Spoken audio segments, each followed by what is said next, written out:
Okay, we're live now. So, hi friends. I'm tpspeedrunning, and I actually have two friends with me. You might remember two of them from the last time I was with Valuethon. I am the voice in his head. I'm sorry, I'm Ed. And I'm Ricky. Why? You can't say that! Sorry. God dang it. I'm new to this. Okay, we're done. Okay, so this is Kingdom Hearts Final Mix. We're gonna be running the beginner category. Last time I was here, I ran Mario 64 16 stars, but this is the game that got me started with speedrunning, and this is the game that's more of my bread and butter. Which one's gonna blow my mind more, this one or the last one? This one. Great. Because this is an RPG, and I'm actually kind of decent at this one. Great. It's either like the scene from Raiders of the Last Crusade. Wait. Raiders of the Last Ark. Wow, I just... Also, just as I'm gonna see myself out. a last minute heads up, I'm gonna be giving cutoff points to each of the songs that we're gonna be singing, and for some of them, my friend Andrew's actually gonna be helping me out because he has a guitar. Just one of them, actually. Just one guitar. It was too hard. Depending on what songs make it. But feel free to donate. I'll let you guys know when the cutoff point is. So with that, are we ready to go? And if I don't like them, it's gonna be Wonderwall. Please don't. Okay, so I'm gonna start a countdown on 3, and then I'll start the timer on go. So 3, 2, 1, go. All right, I hope you guys are ready for a solid 3 minutes of unskippable J-pop action. I forgot to set my own timer. My favorite kind of action. K-pop set. So yeah, for whatever reason, Square decided it was a good idea for there to be several unskippable cutscenes in this game. This is one of them. We're not going to see the next one up until towards the end of the game. Shoutouts to my parents for yelling. Lord. I remember watching you just watch this cutscene like 20 times when I was watching you practice this. Oh yeah, that was a moment. Every time I would look up, I was like, oh, again, huh? I'm like, yup. When I was more reset heavy. Sing along with Simple and Clean? Nah, man, I'm a Sanctuary kind of guy. I don't know what that means. It's the name of the song. Oh, I knew that. But you just said you didn't. I don't question me. Anywho, I guess to fill the time, I'm gonna go ahead and give a little bit of history with this run. So a lot of people know Kingdom Hearts, things like that. A lot of people know Kingdom Hearts 1, 2, everything like that. Yo, shoutouts to bots in chat.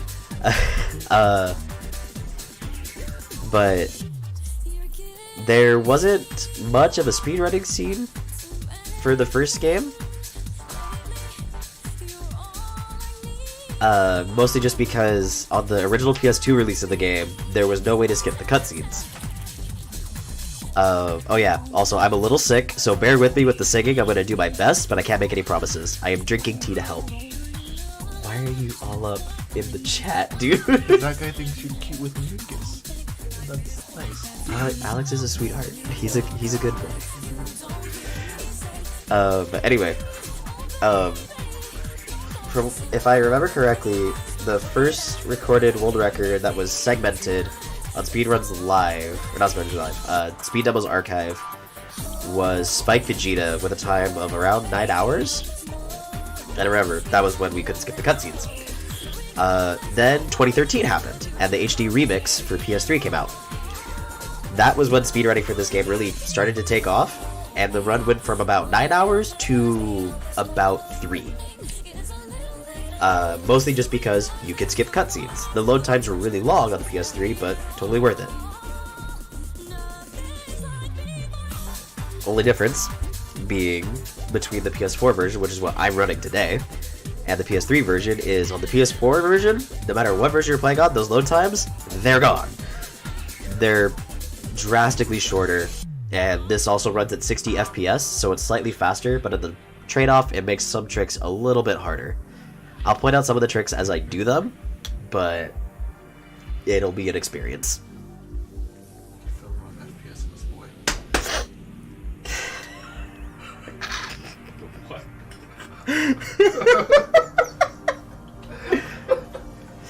I always knew with you guys it was just gonna be memes. Alright. So right here we're going into the tutorial segment. There's just a few cutscenes that we're going to skip, and then it's going to have us make a choice to pick between a staff, a shield, or a sword. We're going to take the staff, and this is going to permanently increase our magic by 1. And then we're going to choose to give up the shield, which is going to drop our defense by 1 for the rest of the game. But we have a bunch of items that we're going to be using later on that's going to kind of nullify that defense drop, so it's not going to matter too much. Old routes, we would grab the sword and then get a Keyblade later on in the game, but we don't have to do that anymore, because it's faster just to use magic.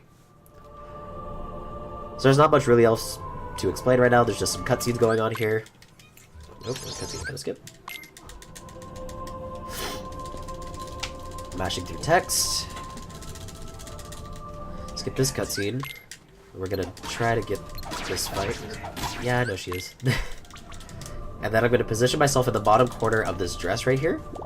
And that's going to set it up so that I can hopefully clear this fight out in about 2 combos. And unfortunately I can't. 3 combos is totally fine. Hi, cat. My cat is underneath my chair right now. She needs attention.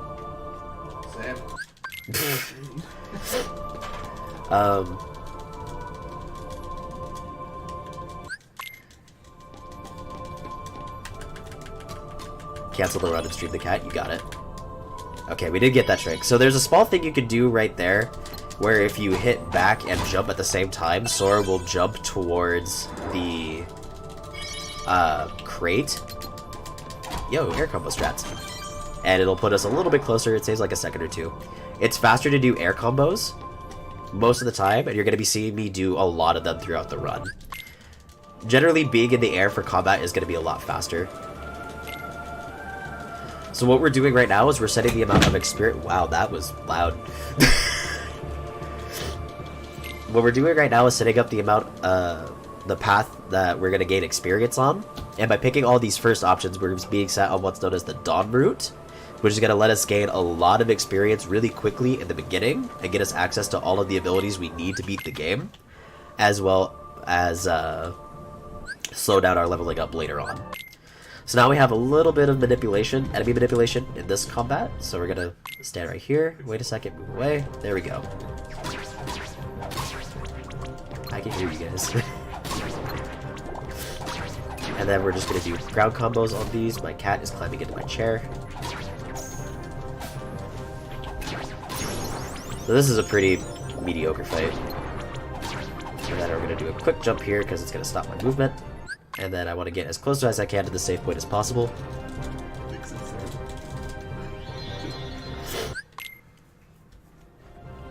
And now we're going to go ahead and pause right here.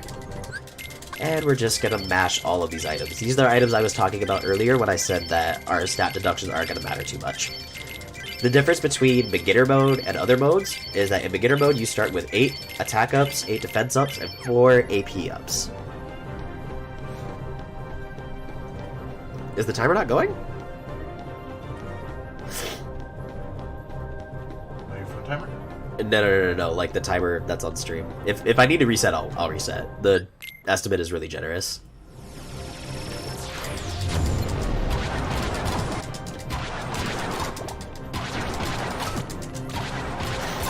That was a really good tutorial. You want me to reset, boys? This is fine. My phone timer has me at about 7:16 right now. If you could start it from there.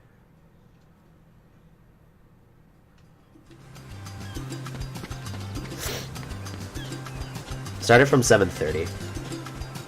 My cat is digging into my pants, and it hurts. Thanks, Boix. Appreciate you, friend. Okay, wow, that's bad. So, we do that hop on top of that barrel because there's a trick that's much harder to do at 60 FPS versus 30 FPS, which is the PS3 version of this game, called the Toji Hop. The Toji Hop is when you swing your sword at the top of your jump, you get a little bit extra height, so you can get up the platforms quicker without needing to do too much. Normally we do it on these bushes to my left. But at 60 FPS, it's really hard to do, so it's faster just to grab that barrel and jump on up. It's also a lot easier. There's not that much really to explain right now. In terms of plot, we're getting supplies we need for a raft, so we're just getting everything that we need and taking it to our friend Kyrie. Yeah, you're fine, Boyks. Don't worry about it. You're working hard. We appreciate you. So I'm gonna ask right now for chat, do we want memes or do we want wholesome? Memes? Memes or wholesome? What do we want? Wait for what? You'll see. Oh. Memes or wholesome? This also decides how I act for the rest of the stream. Memes? Okay, so I got one for memes. My cat is very chirpy right now.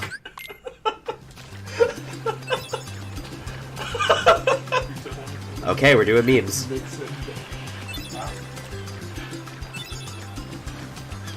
If you have a phone call, just take it out. We got one person saying wholesome. But memes it is. This is a Twitch chat. I mean, you're right, but sometimes Twitch chat likes wholesome. Wow, okay. Hitboxes are weird in this game. Don't forget John's too.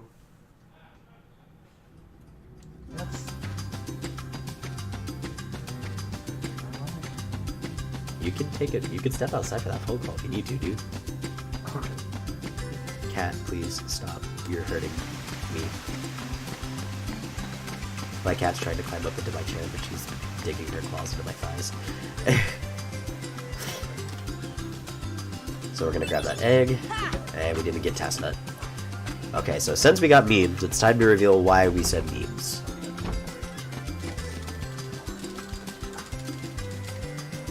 So we're gonna name our ship in honor of memes. Butts. Alyssa says hi. Shoutouts to Alyssa. Say shoutouts to you on the stream. Butts is the most hype. Oh, You're gonna see what the name of Butts is for in just a moment. So now this is actually a really interesting bit of speed tech.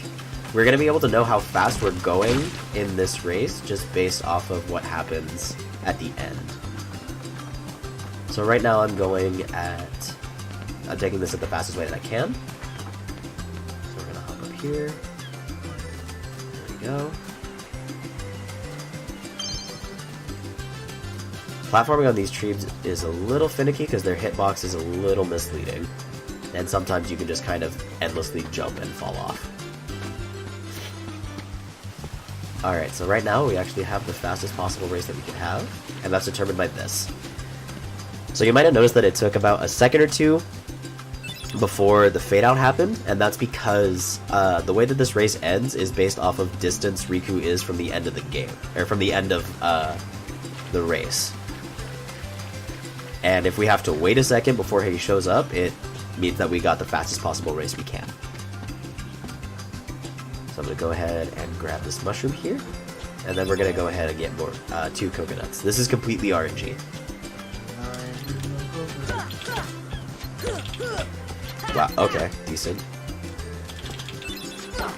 There we go. Decent coconut RNG. So we're just going to go ahead, and we actually have to talk to her before we can get the last item that we need, which is some water. Is this like the speed test in Call of Duty 4 where you try to go as fast as you can? Yeah, exactly. Except for an entire game. Welcome to speedrunning, Halbert. Alrighty. And so with that, we're actually going to be wrapping up the end of the tutorial segment. We're just going to talk to Kyrie here, who is a very important character with a lot of agency in all of the games. Don't look into it. Question. And Captain Price gets back in a British accent. So some of you might be wondering why I'm not skipping cutscenes almost immediately. It's actually because I can't. Is definitely useful in every Kingdom Hearts game. Yeah, exactly. She's not just a plot device, what do you mean? Yo, that was actually really fast. Mary Sue who? So, the way that cutscene skipping works in this game is you actually have to wait until a specific point in the cutscene before you can skip it. And that's going to be very apparent later on with one cutscene in particular.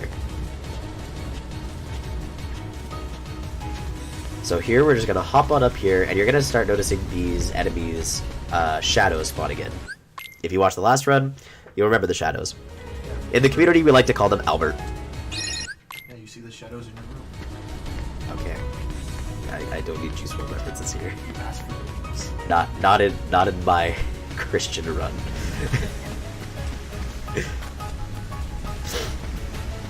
So now we're coming into our next boss fight, which is against the guy that we fought in the beginning. His name is Darkseid. And for this, we need to get about 7 combos, if I recall correctly. Close. I'm a little too trigger happy with pauses for cutscene skips. So we're going to try to get 1 full combo here. And then we're going to get the rest of it on his hand right here.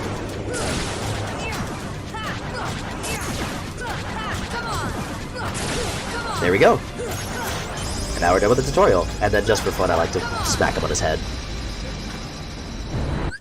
No, she loves it. I'm trying to move her away from all the cables. Just take her outside if you need to, dude. If you walk towards the door and open it, she'll walk out. I just don't want her to get in her cables and shit. Nah, dude, you're good. She's careful. Shoutouts to cats. So now we're in a mysterious town with bumpin' music. Can I get some sour please in chat?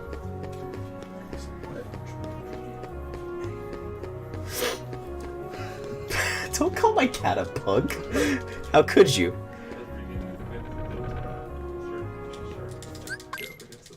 Yeah, she does that. She wants attention and water and food. So, something that you're going to notice that I'm doing right now is, once again, we're doing enemy manipulation. Okay. 3, 4, 5. There we go. So the reason why I was counting Albert there is because before I can actually advance in the plot of the game, I have to kill 5. I have to kill 5 of them. And now that we've done that, we go into here, we're going to talk to Sid, he's going to call us a kid, we're going to get mad, and then we can advance in the game into the next boss fight. Oh, Albert has bumping music for you. I'm not going to put it on. Okay, stop.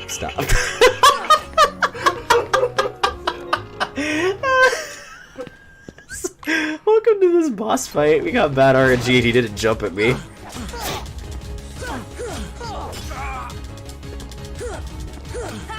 This is a pretty bad fight. There we go. Alrighty. So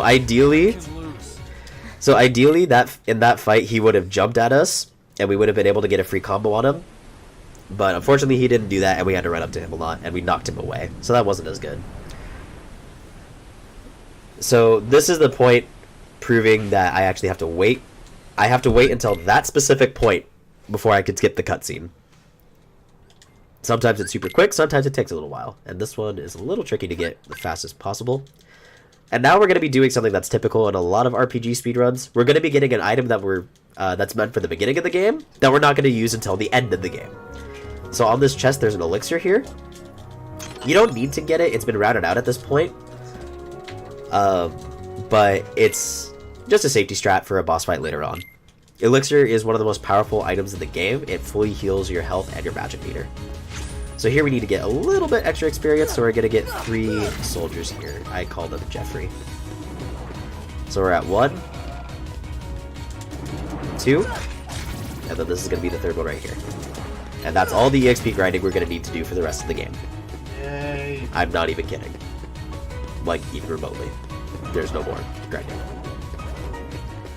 We do this because it lets us get a strength boost just before this upcoming boss fight against the guard armor. Whoops. So for this fight, it's just a mob fight, and now we actually have party members. We're gonna hope Donald casts fire, which it is random, and if he casts fire, there we go. That was actually not too bad. Casting fire will take them out of 1 hit. And now for guard armor. We're gonna parry that attack, and then we're gonna try to get arms as best we can.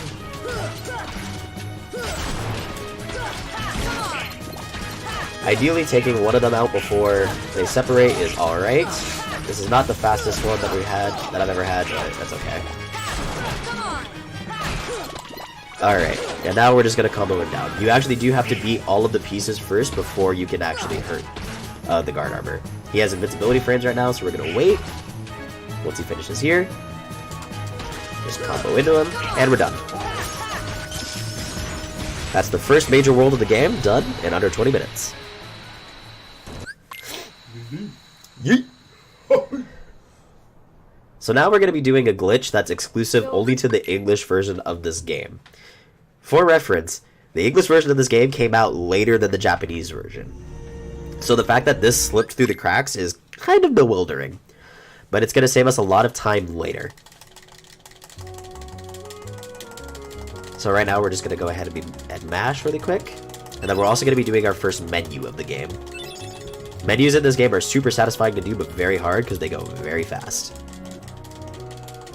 I'll explain what we do after what happens in the menu after it's done, because I need to focus for it.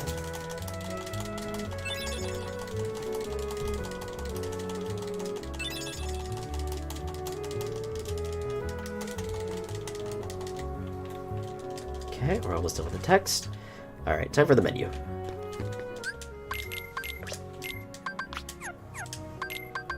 Whoops.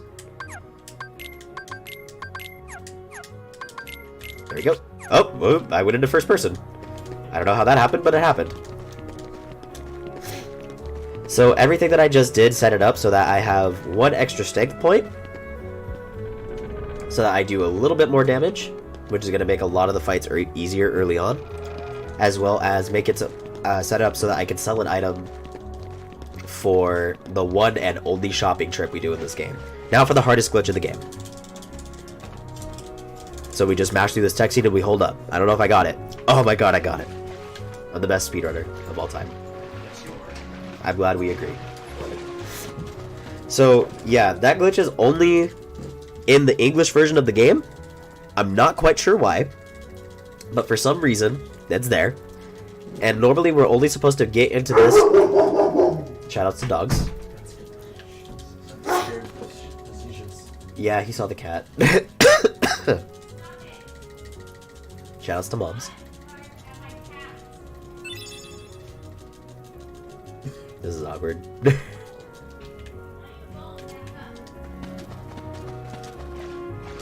That awkward moment when... How could you? Anywho, so with that menu, we set it up so that we can sell an item later on for the one and only shopping trip that we need, and now we also have the fastest form of movement in the game for most of the game, which is dodge rolling. You're going to be seeing me doing this a lot. We don't get the actual fastest form of movement in the game until the end of the game.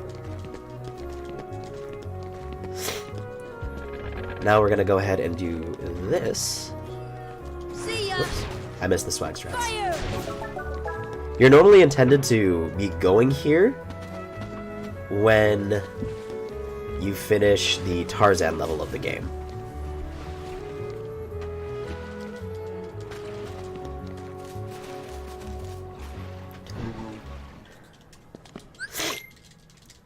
However, we're now able to go here right away, just because of the glitch that we did. And we're going to be setting up coming back here for later.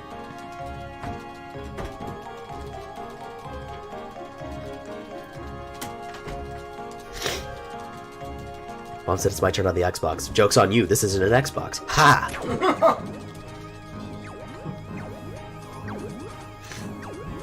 Another big difference between this first game and Kingdom Hearts 2, for example, in Kingdom Hearts 1, all text-based cutscenes, you cannot skip them. In Kingdom Hearts 2, you can skip everything. And that makes Kingdom Hearts 2 a little bit more gameplay focused than mashing, although Kingdom Hearts 2 is a much longer speedrun. Kingdom Hearts 2 is about 2 hours, not 2 hours, Kingdom Hearts 2 is about 4 hours, Kingdom Hearts 1 comes down to about 2.5. Alright, and with that, we're gonna go ahead and just get out of here. And now we're going into our first gummy menu, which is going to be customizing our gummy ship. And now you're going to be seeing why I entered butts in earlier. Yay! Oh, butts.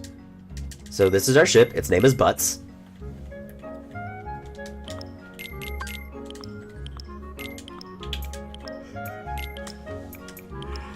And there we go. It's a flying tissue box.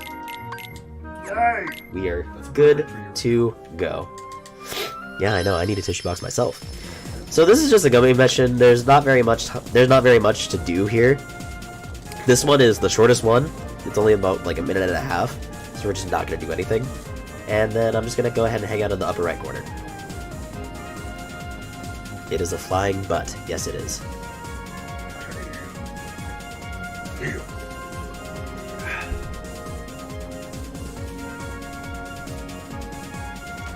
So the thing that's funny about this game, hitboxes are weird. Hitboxes are very, very weird. I'm just gonna hang out right here. We're gonna take damage there. That's okay. Are you just reading the chat? I did. He touched the butt. Yeah. Alrighty. And now we're just gonna go ahead and wait right here.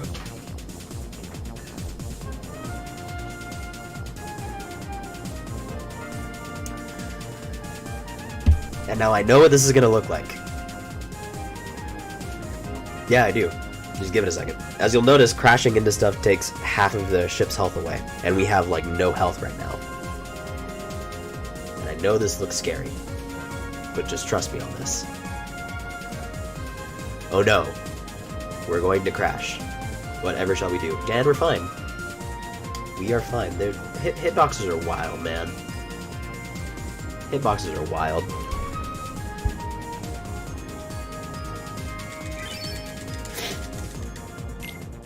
So welcome to Wonderland, which is home to one of the most annoying fights in the game. Skip this. Okay, and then I'm gonna just go ahead and run over here. Push this in. Take this drink.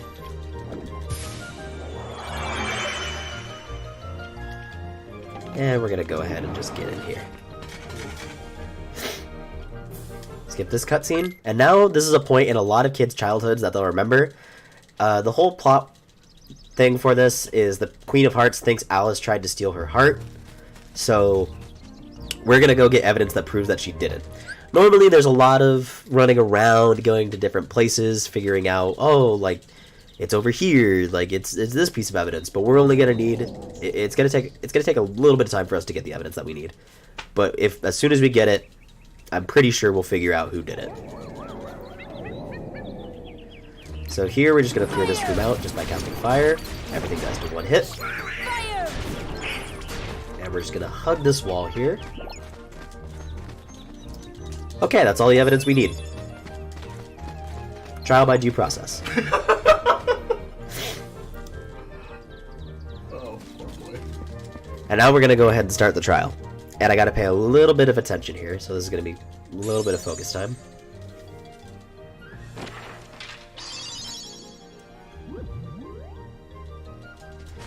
It's gonna be the far left. So we're gonna open up this box, and if I did this right... Okay, it's Goofy. Clearly it's Goofy. Goofy clearly did the crime. Gosh, that was terrible. Gosh, Sora, looks like I got caught for committing tax fraud. I'll let you go shoot. So normally what's supposed to happen, it's a little hard to tell where it is at 60 frames, is we get the correct box and we get to keep Donald and Goofy with us for this fight, and they'll keep the cards off of us.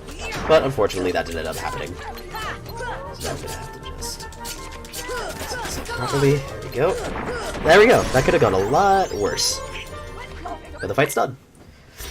That fight's annoying because you have to get one full combo in on the tower before you're able to target it again. And the game will just automatically target you onto the card soldiers instead.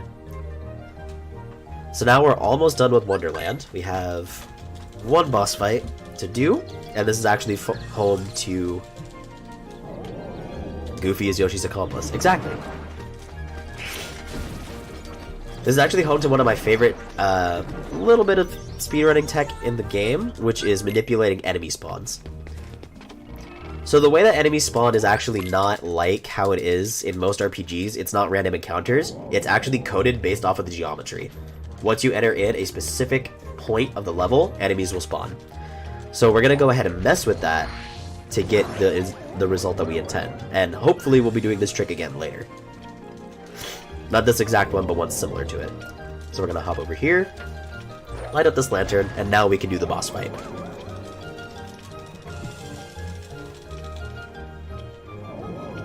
So now, we're going to go ahead and hop over to this platform over here, roll, roll, hop over to this window, mash triangle, get it open, and we can leave. We can do that because the game is programmed to have the Heartless spawn only when I hit the floor that's near the lamps. So by doing that jump, I manipulate it so that they don't spawn, and I can interact with things. Now we're coming into the boss fight with Trickmaster. This is one of the biggest changes between the PS3 version of the game and the PS4 version. If we jump at the highest point possible while on the ground after this initial combo, we can hit him without ever having to platform. And we're going to need to do this a few times to knock him down, and this saves a lot of time. What we used to do is platform off of the chair. Okay, he's giving me a little bit of trouble. Shout out to Goofy.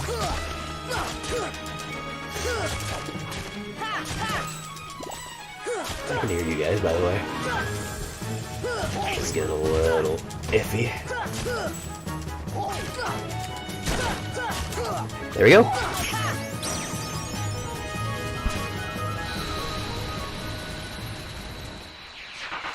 Get over there. I just want... Yeah, that's all. Like, do you want me to move it so you can sit there? No, I'm good. Sorry. Hold on, I'll move it. Sit where I'm sitting. So that's the boss fight done.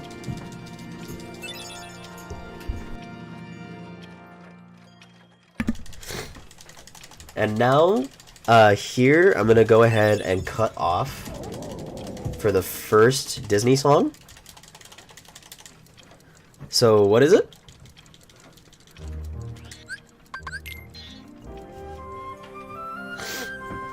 I'm gonna wait until we see what it is before I go.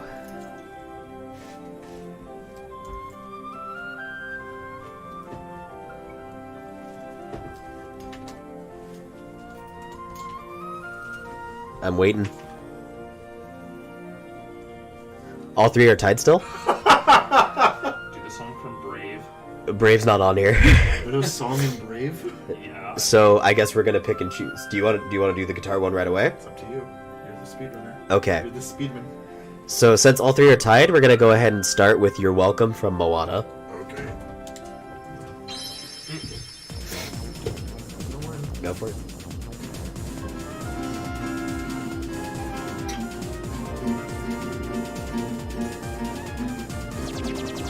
I see what's happening here. You're face to face with greatness and it's strange. You don't even know how you feel. It's adorable. Well, it's nice to see that humans never change. Open your eyes, let's begin. Yes, it's really me. It's Maui. Breathe it in. I know it's so... I messed it up. The hair, the bod. When you're staring at a demigod. So what can I say except you're welcome for the tides, the sun, the sky. Hey, it's okay, you're welcome. I'm just an ordinary demi-guy. Hey, what has two suns and pulled up the sky while you were waddling yay high? The sky. When the nights got cold, who stole you fire from down below? You're looking at him, yo. Oh, also I lassoed the sun. You're welcome to stretch your days and bring you fun. Also I harness the breeze. You're welcome to stow your sails and shake your trees. So what can I say except you're welcome for the world that... Hey, it's okay, you're welcome. I guess it's just my way of being me. You're welcome. You're welcome. Well, come to think of it, kid, honestly, I could go on and on. I can explain every natural phenomenon. The tide, the grass, the ground. Oh, that was Maui just messing around. I killed an eel, I buried its guts. Swallowed a tree, now you got coconuts. What's the lesson now? What is the takeaway? Don't mess with Maui when he's on the breakaway. And tapestry here on my skin is a map with the victories I win. The Look at me, man. I make everything happen. Look at that little mini me. Just wow. What can I say except you're welcome for the wonderful world you know. Hey, it's okay, you're welcome. Well, come to think of it, I gotta go. Today's your day to say you're welcome. 'Cause I'm gonna need your boat. I'm sailing away, away, you're welcome. 'Cause now we can't do anything but float. You're welcome, you're welcome. And thank you. I'm sorry, I had to focus on the run, and I'm sick. I botched that so hard. I am so sorry. It's okay. We hit it perfectly while we're practicing. Oh yeah, we hit it real good on practice. We practiced literally all of this today. Yeah, I barely know how to play this song today. Thankfully, though, we're sadly not going to need the guitar anymore. Yeah, I'll just be like... We will be using it for percussion for one song, potentially. Thanks, Anon, for the donation. One day we'll do a better recording. One of these days. When you're not Alright. a congested mess. Yeah, exactly. So welcome to the Tarzan world. Right now, the biggest thing that we did was that we just had $2 for friend like me. Nice. Oh, nice. I can go away now. We just had right now we just did a little bit of movement tech where we tried to grab the slides as quickly as possible. We have to get all of them to advance the plot. And now with that, we're good to go. There was an old shot that we used to do called Hippo Hop, but now because of how quick save warping is in this game, we don't need to do Hippo Hop anymore. So it's super safe. So now we're just going to warp back to the vines. And we're going to go back to the cutscene and the climbing trees. And then we're going to be, wow, I can play this game really well. I have a 238. My dad works for Nintendo. My dad works for Square Enix.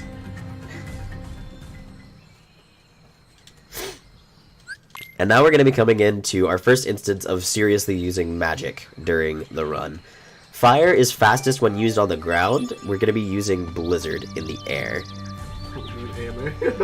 Oh, we're doing an AMA now. Boyce used to work for Nintendo. Was Reggie Fils-Aimé a good man? A goodman? A goodman. Yeah, exactly, a goodman. So right now there's just going to a bunch of cutscene triggers and skipping them. And we're gonna go ahead and go straight into here. Veggie. I ship it. And now we're coming into the first instance of large amounts of mob fights. And this is also going to be where we're using magic. So here we're going to be spamming Blizzard, and one notable thing is I'm going to be jumping before I cast.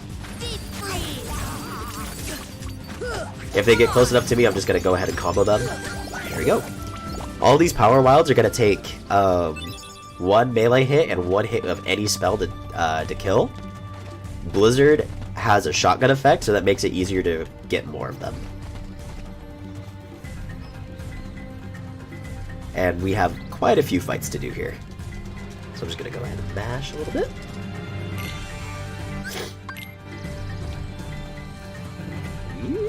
Hitboxes in this game are finicky.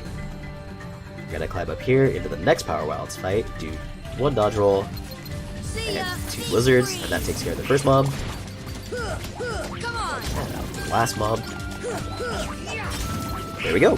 That was a pretty clean fight. You should have learned a song. No. Phil Collins, man. No. Yes. That'd take way too long to do. So worth it. Would it be though? You would be tired and my voice would be destroyed. Yeah, it's not like this. Yeah, exactly. Yeah, everyone knows Phil Collins. I know. I like Phil Collins too.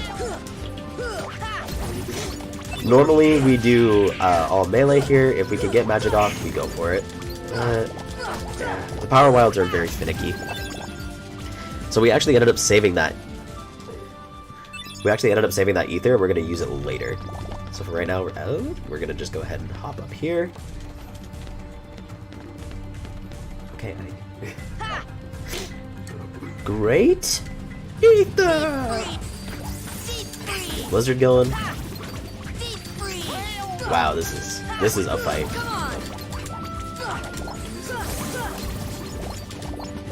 This is not second.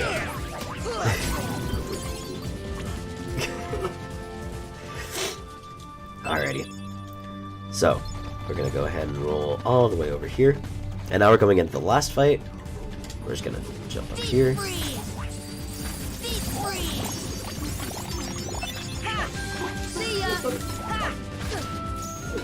So many games. There we go, we're done with that. And now we're coming into the end of the Tarzan level here, which is going to be about the end of the first fourth of the game. And we got White Mushroom Spawn. The newest From Software game is questionable at first, but you know it works. So now we actually have another boss fight coming up that has an interesting stun lock strat that I'm going to go for. And it's going to involve pinning Sabor against the wall. So we're going to target her. She's going to charge at us, hopefully, hopefully, hopefully, hopefully. That's not where I want you to go. Now we're just going to... Nope, that didn't work out. So now there's going to be a slower fight. So I'm just going to go ahead and air combo. And then one more should do it. There we go. In that fight, you can lose you can lose control of it pretty quickly if you don't get her to do what you want. But with that, we're going to go ahead and move on to the next mob fight, which is going to be against the Black Fruit, which actually doesn't have a life bar. It only dies after 15 hits. So we're just going to ignore all the enemies here, roll up here, and if there's one thing that this world has taught us, it's that the fastest way to get out of a level is to choose to do a minigame, and then not do the minigame. So I'm going to quit this minigame, and we're at the end. Yay! Just like last time. I should have explained that earlier, but I didn't.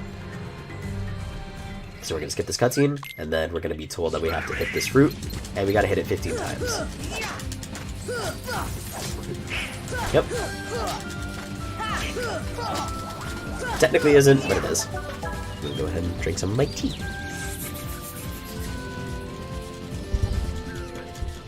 My tea is cold now. Alrighty. Now we're moving on. And now we're going into the final boss fight of this level, which is against Clayton. And did you just notice the white mushroom? No, what he said. I would repeat it, but I don't know if I'm allowed to. Probably not. If chat's saying it, probably not. No, yeah. This is a fight. Clayton gave me a fight. That's the first time I've seen him do that. Don't pay no attention to the fact that he's floating. There's nothing wrong here. This is normal. He can always do this. The chorus.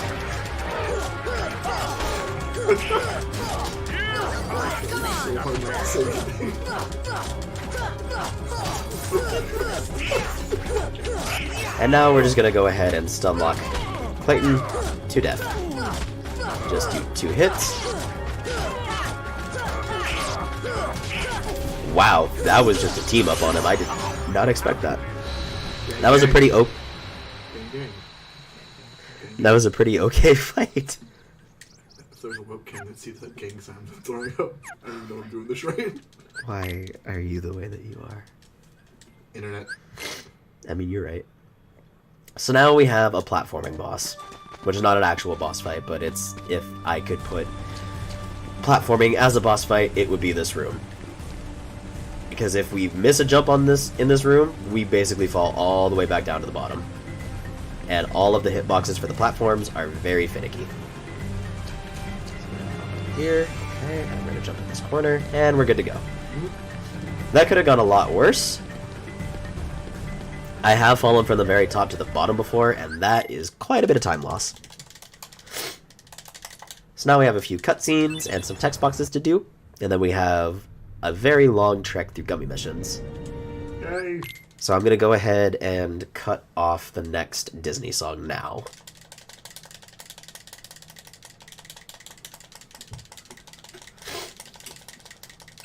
and we'll see what it is.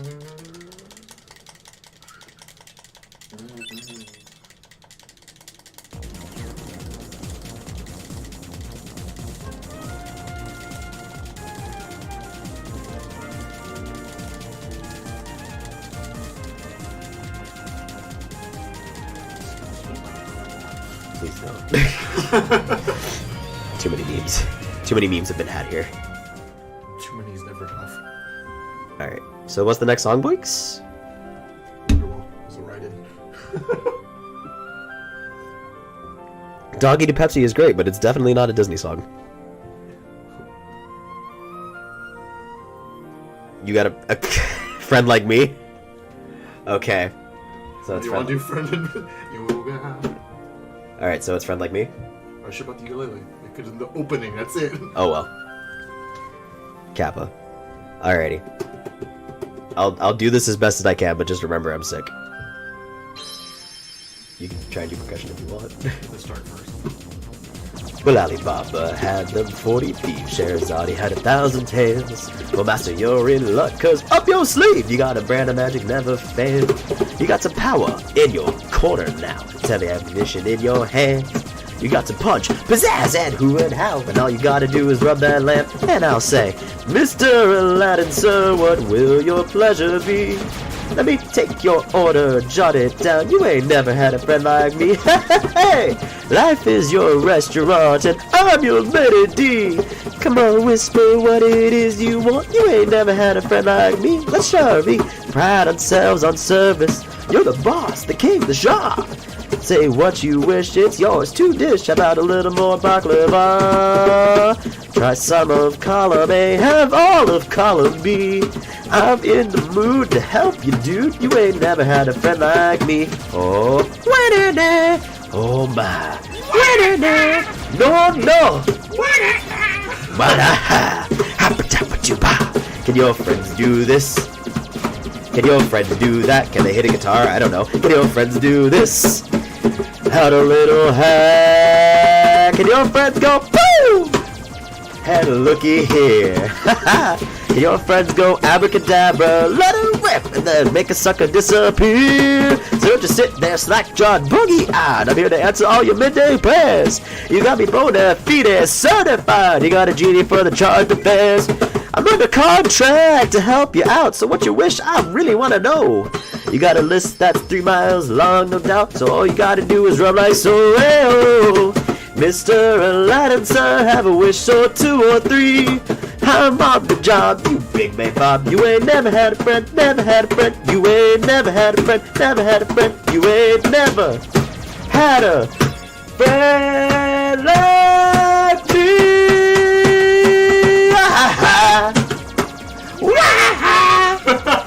You ain't never had a friend like me. Ha!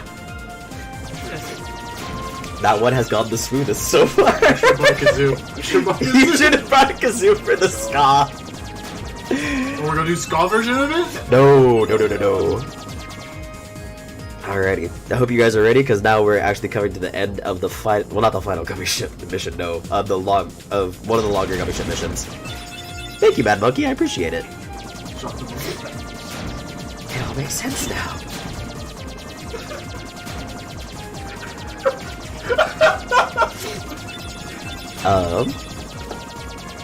Pick it up. But anywho, I'm gonna save the cutoff for the final song for a little bit longer, because we got a few more gummy missions to do.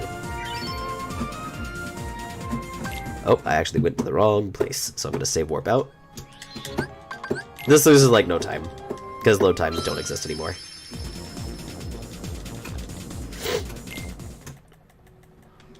So now we're gonna actually be getting ready for the biggest shopping trip that we're gonna be doing in this game. And it's also the only shopping trip we're gonna be doing in this game. We're gonna go shopping. Yeah, exactly. We're gonna be buying some stuff to make our gummy ship a lot faster. We're gonna make our butt move a lot faster. Let's get some shoes. Let's get some shoes. Old YouTube memes. Yo, shoutouts to Salem. Salem is his cat. Oh. Does it talk? Salem is shaped like a friend. Salem talks when he walks across the keyboard. I was making something. points. Dang it. So now we're gonna do another save warp, and this is why we grabbed that save point earlier in the Magician study. Go to the gummy ship. Oh, I forgot to sell my stuff. Whoops, we're just gonna do that later. Cat eat a Pepsi. You're gonna have to explain that to me later. It's memes. I know, but... It's memes of Boix's chat. Just in general.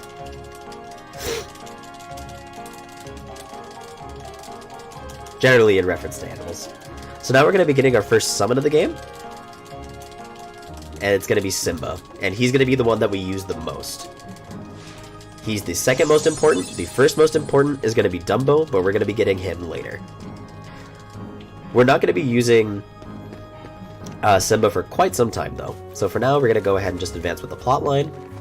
And then we're going to move on to the next world. And, of course, our shopping trip. Roll over here. When is the horrifying live-action Dumbo in Kingdom Hearts? Thankfully, it's not going to be here. So we're going to do a quick roll over to the left here.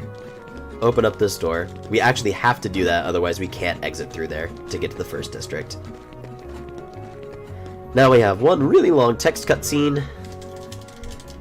And this one frame of animation of Sora shaking his head loses you 3 seconds, and you can't skip it. I am not kidding. I might attempt to play this on guitar if we get to make a Man interview. Will be the first time. Oh god. Nice. So we're going to skip this cutscene, smash through more text, and we're going to be doing our shopping trip. We're going to be selling everything except for our elixirs and our white fang that we got from beating Sabor.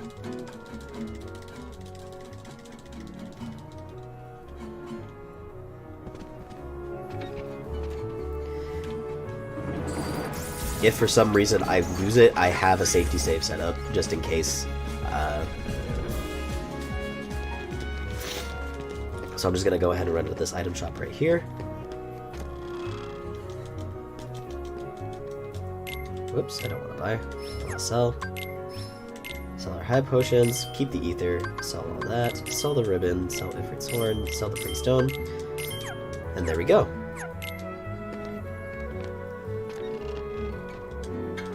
And now for the final bit of the shopping trip. What I did right there is a Toji hop. It's a little hard to do, but on certain platforms it's really easy. And now we're done with shopping. We don't need to buy anything else in the game. We're done with money. There's no joke here, I'm being serious. So now we're going to go ahead and go into another gummy menu. Exactly. We're going to be doing quite a few gummy menus, actually. And what we got was actually a faster engine, as well as an item that gives us the boost mechanic, which lets our gummy ship move even faster. So these gummy ship missions are going to be going by pretty dang quick. We also got a warp drive, and we're going to warp to Wonderland right now.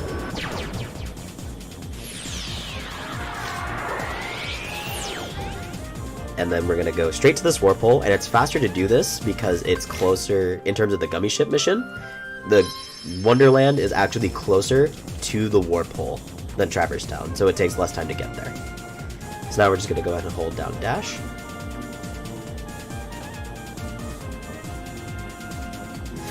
And we're coming into what I kind of consider to be the first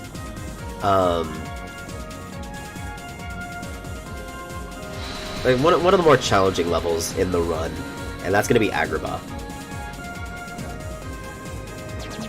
The reason why I say that is because Agrabah has a lot of advanced strats that are pretty hard to get.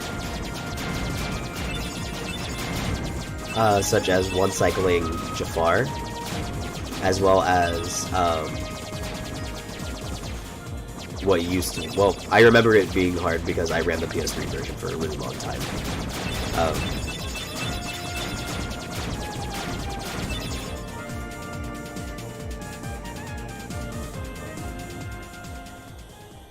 So now we're just going to be boosted through this gummy mission as normal. It's just a pretty short stint.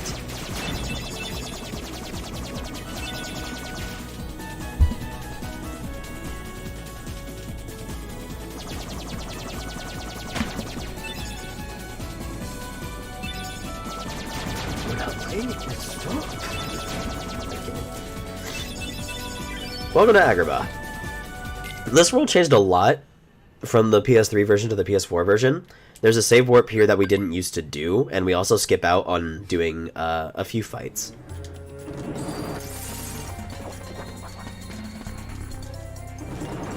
So we're gonna just roll into here. There's gonna be a cutscene that plays, we're gonna mash through it.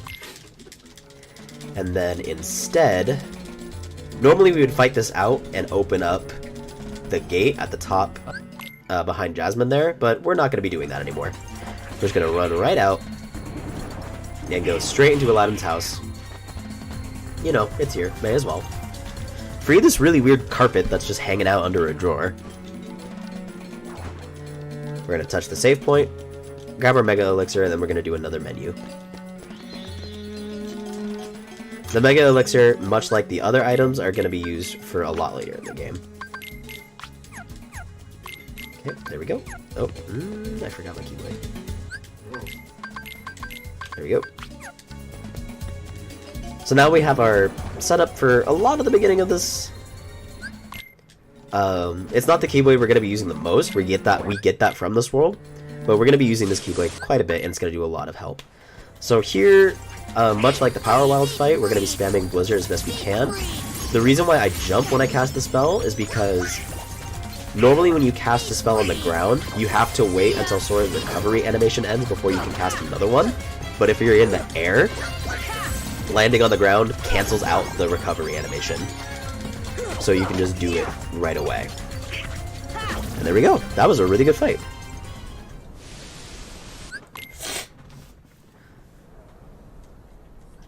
So now we're pretty close to the... We're already really close to the end of the Agrabah fight. Of the Agrabah segment. Normally we'd be using Aladdin, but we actually don't use him anymore because of save warping. So we're going to go ahead and just duck into the storage area. Grab this save point right here. And we're going to save warp into Aladdin's house. I can't believe Aladdin is dead. I can't either. RIP.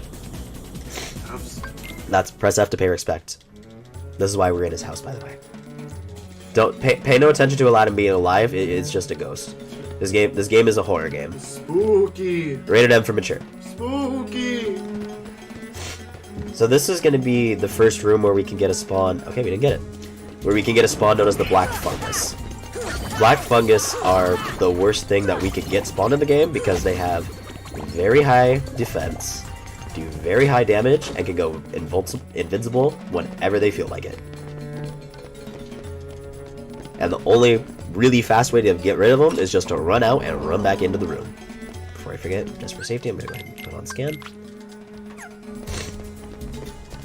So now we could go into the next boss fight. Like I said, this game is just boss fight rapid fire. If you like that kind of thing in your run, I would highly recommend picking this up. It's a really easy run to learn. This is the first game I ever did a speedrun of, and the community is really, really sizable and more than willing to help out.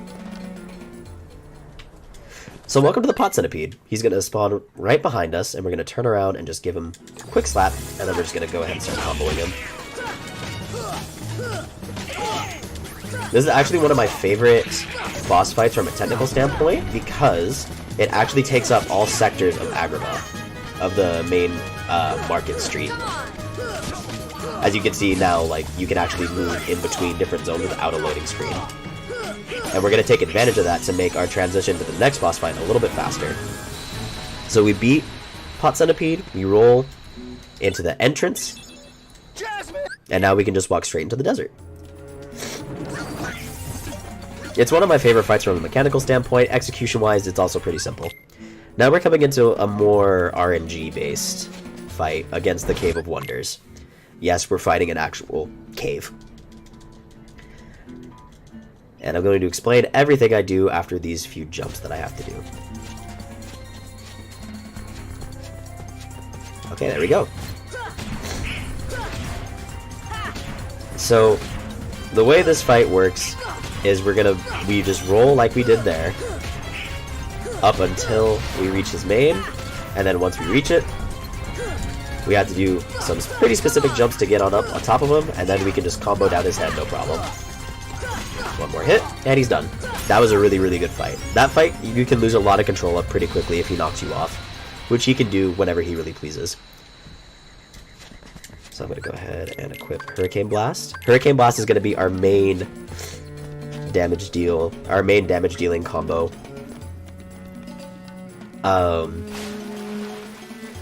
For the rest of the game. Nicely done. Thank you, Boix. Give the Sand Kitty brain damage. I'd rather not. I would also pet the kitty. I would grab my cat to say something, but she's in the bathroom right now. She needs her water. Fun fact, she drinks from the sink. I'm not even kidding. So coming up is a pretty hard... It's hard for me just because I've had this fight go wrong a lot. So for this moment, I'm gonna ask my friends for a little bit of serious time because I need to focus for it. So right now, we're just gonna be dodging.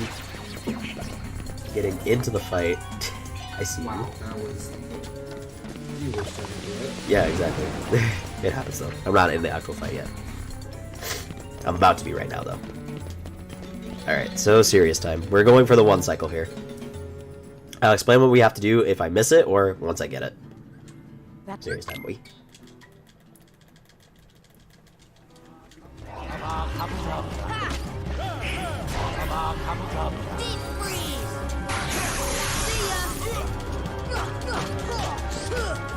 Ah, we missed it. I'm really sorry about this. So this fight is going to be very slow now. Oh, no. We might be okay.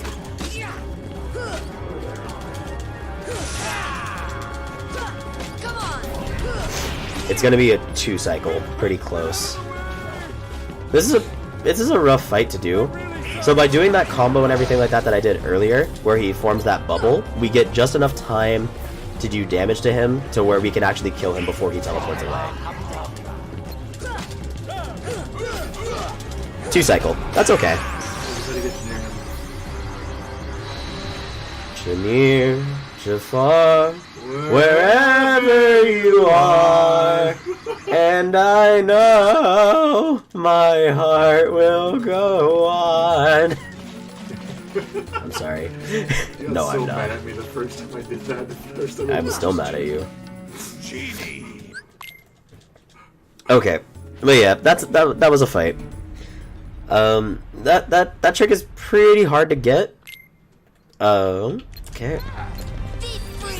And we're just gonna go ahead and spam Blizzard on Far now. And then as soon as Iago shows up, after we use all of our Blizzards on him, we're just gonna go in for it. Just do 2 hits. This manipulates Iago's flight pattern so that he doesn't get super far away from us. And now we can just combo him down.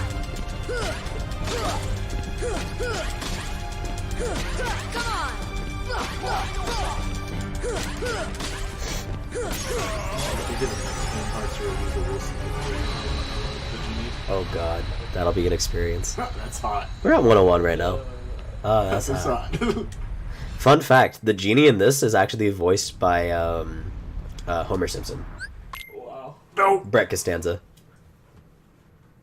Alright, now it's time for a super easy minigame. Ow. Guys, I'm really messing up. I don't know what's going on.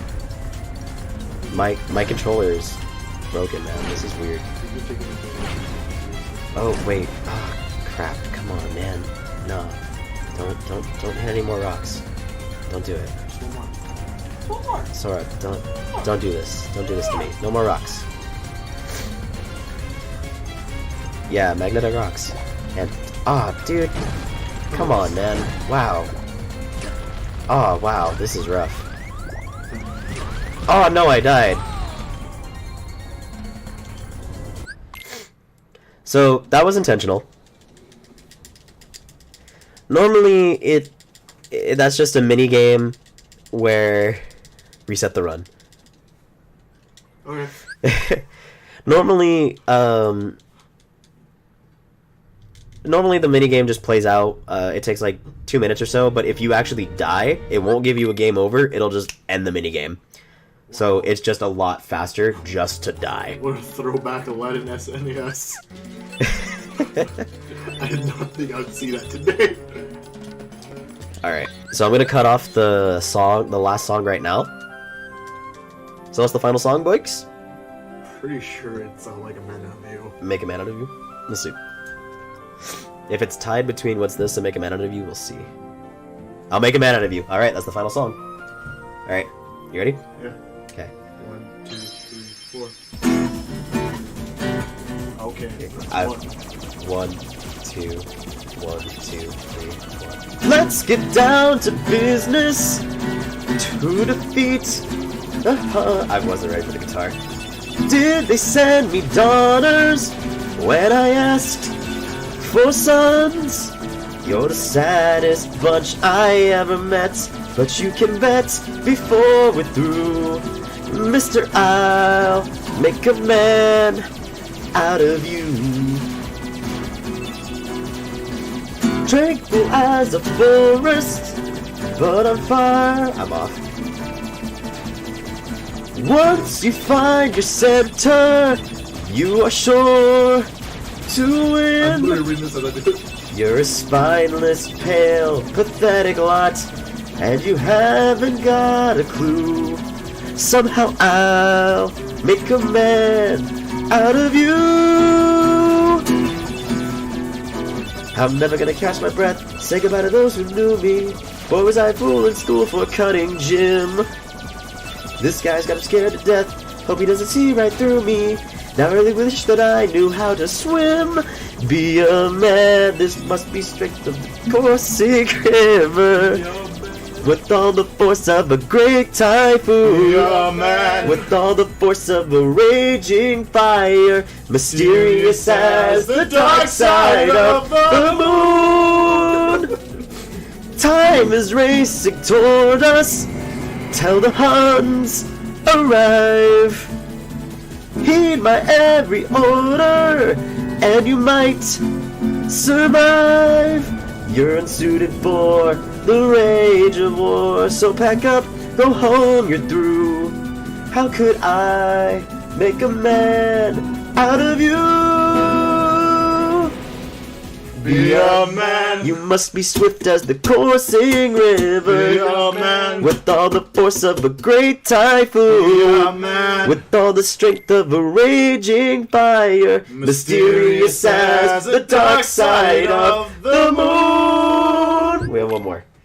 Be a man, you must be swift as the coursing river. man. With all the force of a great typhoon. Be a man. With all the strength of a raging fire. Mysterious as the dark side of the moon. Okay. I think that would have been better if you just did the percussion. Honestly. Okay, I tried. You tried your best, and I appreciate I literally learned it. it all right now as you were streaming. I know. High five. It was the B chord that I couldn't work in right. I know, you're fine. I wanna cry. So welcome to Monstro. Yeah, when that song comes in, you like can't help enjoy that. It's true. So this world is known for being really confusing back at the childhood of a lot of people. However, most of this maze is literally just go straight or go right. That's it. And also, sadly, that is the end of the singing incentives. Yay. So next time, we're gonna make a live album. It's like But maybe I have a little surprise. surprise. I have a surprise. Not a bid war, but just a little surprise for a song. I'm gonna save it until later. This is one that I saw requested a lot when I asked what songs people wanted. So That's what I think it is. I'm gonna save it until the time is right. That's what I think it is, right? I don't know. What do you think it is? I mean, Ricky, I gotta take off. All right. Okay. So this is the boss fight. Everyone, please spam get me out of here in chat.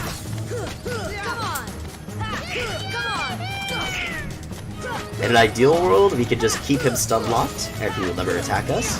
And we'll have Donald, Goofy, and Riku helping us. And there we go. I need to practice. Ricky, your singing voice is pretty. Wow. Thank you. Thank you. Thank you. Thank you. Thank you. But there we go. That was a really good fight. Alright, me and Ricky are go bye-bye chat. Oh, you guys are like leaving? Yeah. Okay, no worries. I love you. Love you. Love you. Say it back. Say it back. I love you guys. Okay. Alright. I'm straight. Goodbye, friends. Bye. Everyone say bye to Ricky and Andrew. Until literally tomorrow. Until literally tomorrow. We play SpongeBob. Oh god. Oh lord, I forgot about that. No, we're playing Employee of the Month tomorrow. Chat says bye, But friends. they didn't say I love you, so I'm a little hurt. Whatever, I'll get over it. I think I'll survive. Alright. Goodbye, my guys.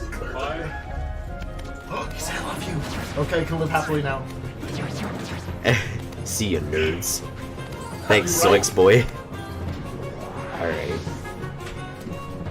Now that the meme quotient has dropped substantially, we're coming into the final fight of Monstro. We're already done with this world. It's one of the shortest worlds in the game. You notice that in the menu I equipped a few abilities as well as some new equipment. It's just to increase my strength. We're just gonna go ahead and do the same thing as before, and we didn't want that. So now we're just gonna go ahead and combo him like normal. And the reason why we didn't want that is because it resets his hit counter and he can start damaging us again and knocking us away, and we have to work for... There we go. That could have been a lot worse. Alright, we're coming into the final bit of the run now. About the last third. We only have about 4 or 5 more worlds left. We're near the end.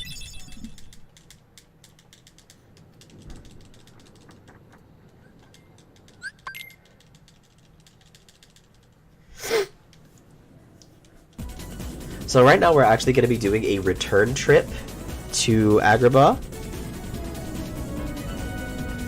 Reason being, or not Agrabah, we're going to be doing a return trip to Monstro. Reason being is because we need to get the final summon we're going to be getting in the game, and that's going to be Dumbo. I'm hoping, and I'm saying this out loud so that I can more so remind myself, because I forgot to get him in practice, and that was an experience.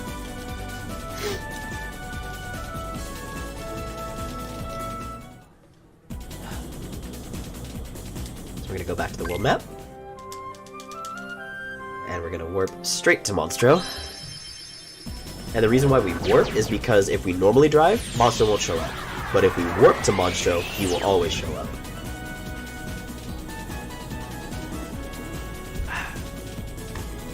Export my teeth.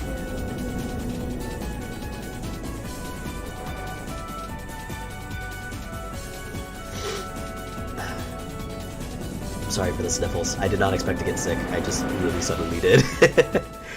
But not like super sick. Just more congestion. So we're gonna go ahead and hop up here. And there we go. We now have the summon gem that we need for Dumbo, who we're gonna be getting pretty soon. We just gotta finish 2 worlds first, and then we can get him.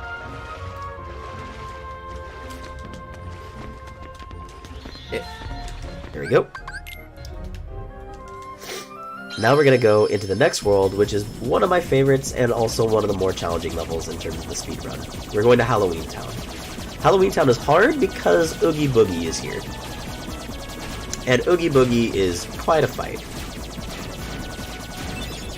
There's elements of RNG, there's elements of enemy manipulation, there's elements of parrying that we have to get good at. And you also have to make sure that Donald and Goofy don't help you, because if they help you, they make the fight slower. So we're going to go ahead and land here. Shoutouts to friends.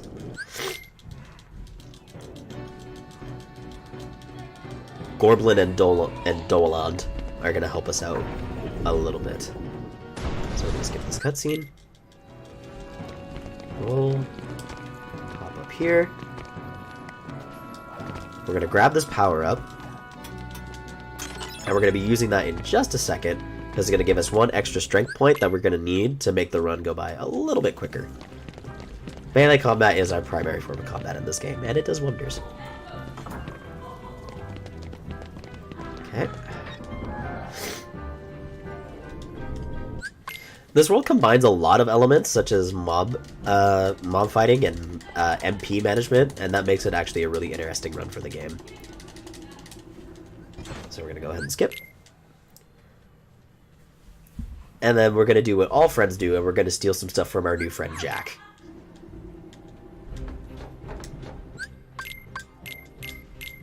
There we go. So we need those ethers for another fight that we're going to be doing later on.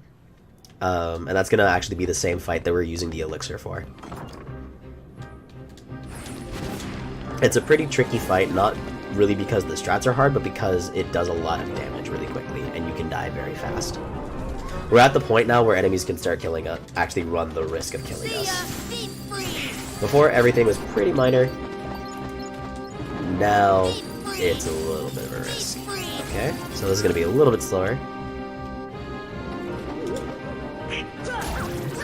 Position ourselves just right. And 3 or 4 blizzards should take care of it. There we go. We're going to try to get any MP orbs.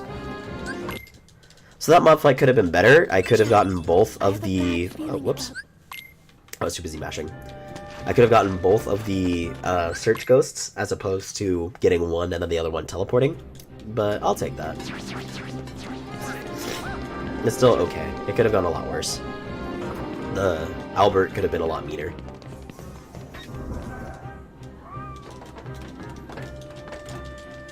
So in terms of plot, what's happening here is Halloween Town is going to get ready for a celebration, and Jack wants to use the Heartless as part of the festival.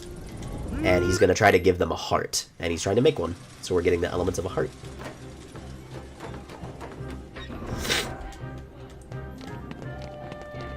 So now we have another potentially another instance of enemy manipulation coming up. This is one of the few rooms that has a chance of spawning white mushrooms, and if we get them, we're not going to do it. And we didn't get them, so now we're going to be doing the much faster strat. So we're going to go ahead and take out all these mummies. And then we're going to hop up onto this tombstone. I overshot it.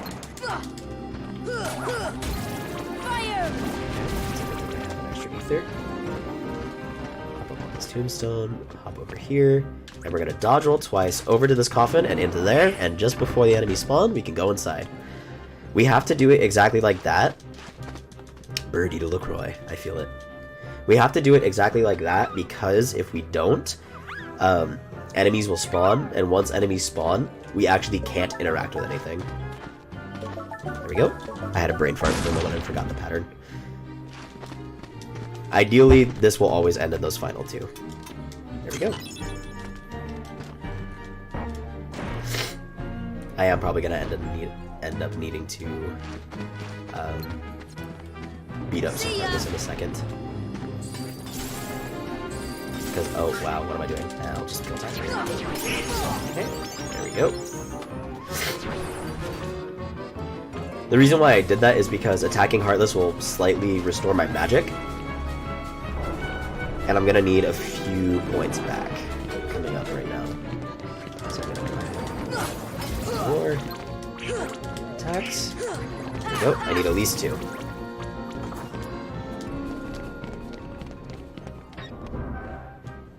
That's just to be a little safe.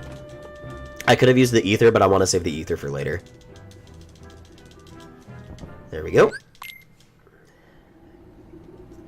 Whoops. I don't know why I was spamming start there, but I was. So now we're going to be going into the last segments of boss fights of this world. We have 3. And the first one's coming up. And it's one of the more random boss fights.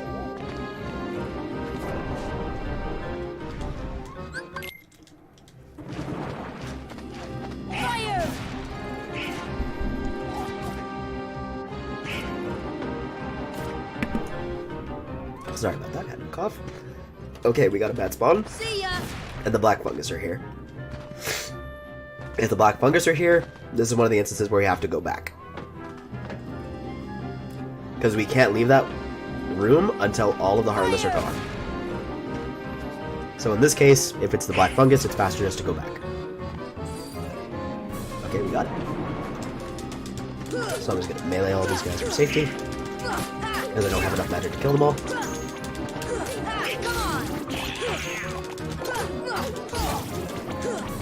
There we go. And we're going to interact with this tombstone and move on.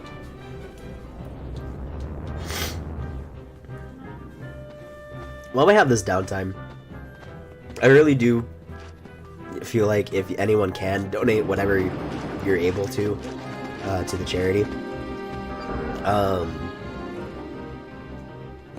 I take matters such as like child safety and making sure kids are okay and everything like that, whether it be mental health, physical health, anything like that, really seriously.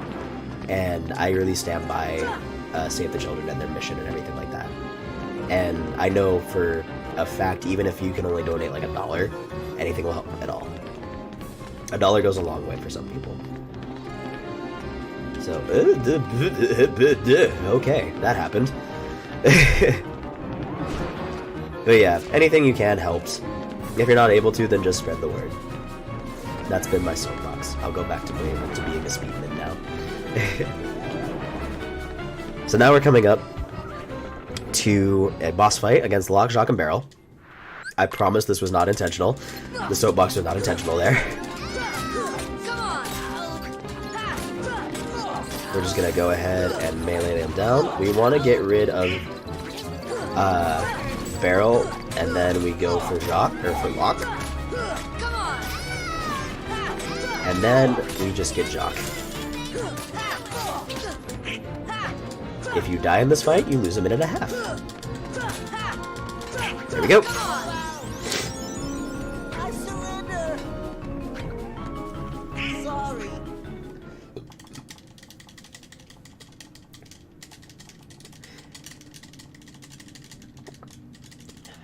Now this next part is important. I've seen many a new runner, including myself, lose a run because they forget to hit this lever. If you do not hit that lever, you cannot advance the game. So if you jump all the way down here, you gotta climb all the way back up just to do this boss fight. Because that lever opens this door. And now we're coming into Oogie Boogie. With this fight, we specifically don't want Donald and Goofy to help us dealing damage to Oogie. We're going to achieve this by making sure that we isolate Oogie on one platform just by himself.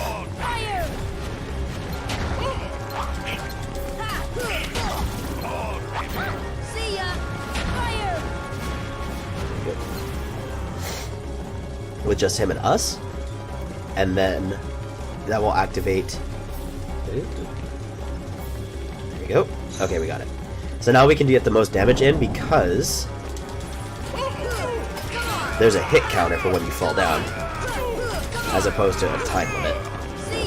So naturally, if we have our primary damage dealer, which is Sora, doing all the damage, we're gonna get more damage in. Yo! Fast. This is gonna be a fast fight. This is the fastest fight.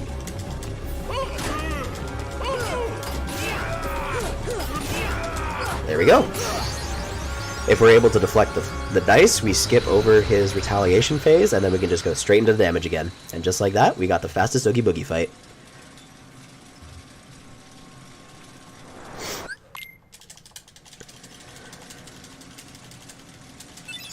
Oh, whoa, what's this? You'll see. You'll see the surprise. I'm adding this in last minute just because I wanted to make sure it could get in. Yo, Cat Boo's adorable. I wanted to make sure it could get in, as well as that I would be able to do it. Because it was one that I saw requested a lot. Shoutouts to the sound defense, that's all I'm going to say. I just realized I forgot to use the power-up.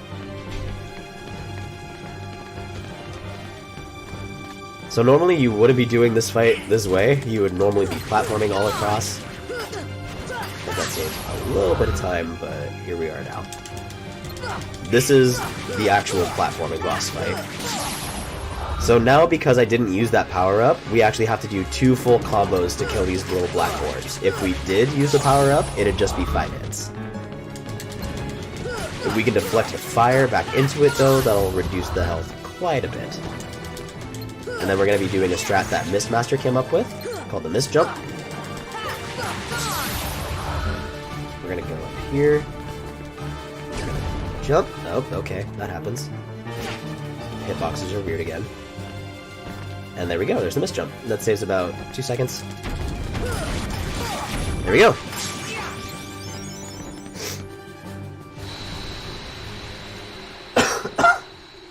Excuse me, sorry.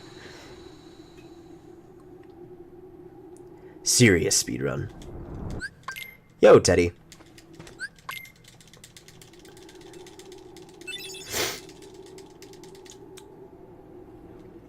Serious speed fun.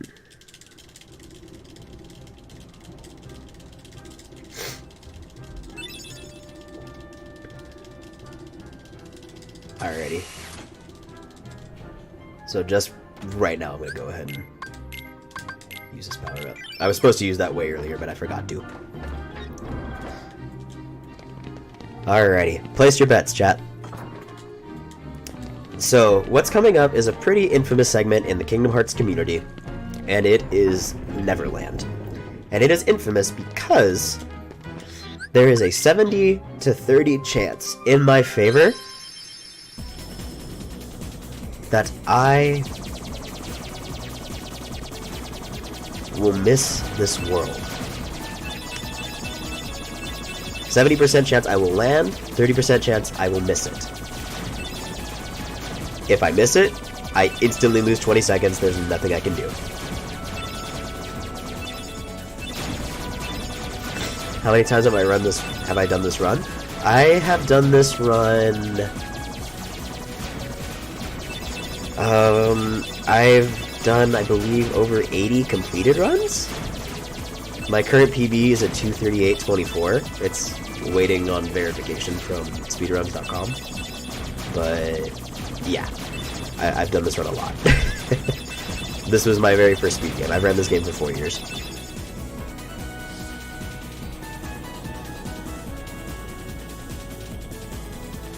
So, right about here, the game has already decided if I'm going to get Hook's ship or not. If we miss, we lose 20 seconds. The record I've gotten is I've missed the ship 7 times. How many times am I going to miss? Let's see. Alright, so we missed once.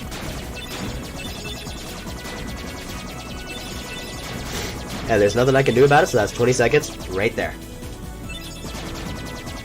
On average, I miss about once or twice.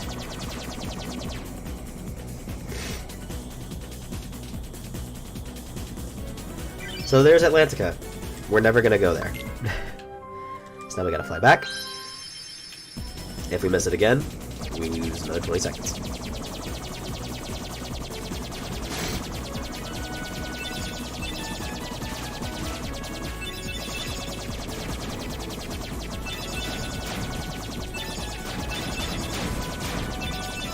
Chain of Memories is a big meme, though. Okay, we've only missed it once.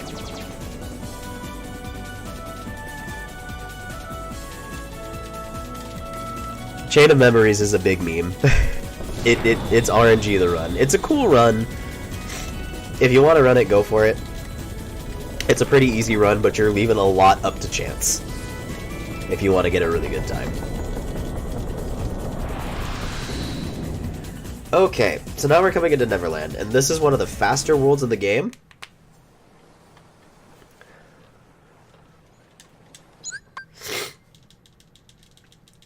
But it's also one of the hardest worlds of the game. Because of one boss fight. You don't say. Shoutouts to that terrifying image of Sora. Just... We're gonna say... we do get Peter Pan as a party member, but we're going to be saving him for later. We also got a Keyblade back in Halloween Town. We're not going to use it, though, just because the damage increase we get is negligible. Plus, it reduces the chances of us getting a critical hit. Which is why we're going to keep using the 3 Wishes Keyblade here. Normally, if you're fast enough, you can attack the wall and get shot up into the trigger, but I didn't get that.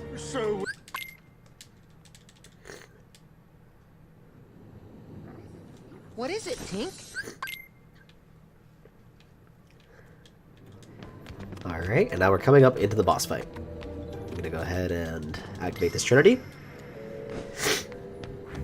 And now I'm gonna focus a little bit for this, so I'm gonna stop talking for a moment.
Okay. That could have been a little bit better.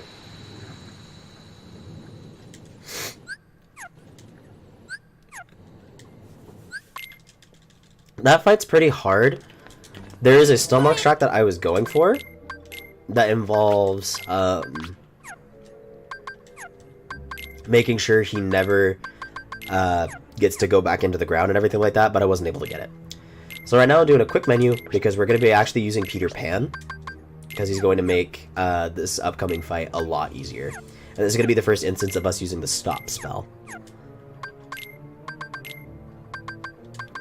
We're going to set him using MP items immediately, and there we go. We're going to skip this cutscene.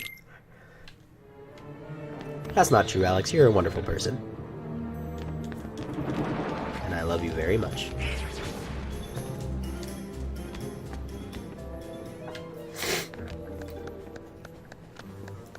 We're also going to be using our first summon.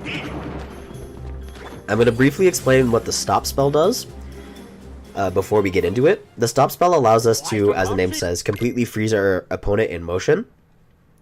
And once we do that, they're not able to move or anything like that, and they don't take damage until the spell ends. That's going to be important for later. For now, we're going to be using our summon.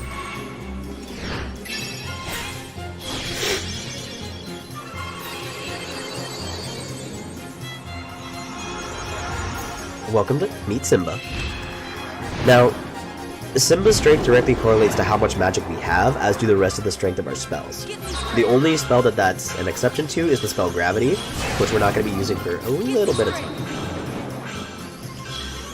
So for Beast, we're going to make sure that we get a fully charged meter up here.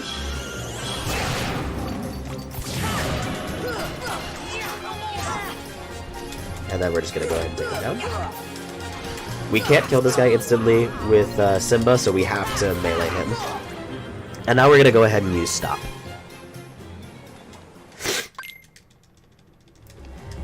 So there's only a few bosses that are affected by Stop. This is one of them.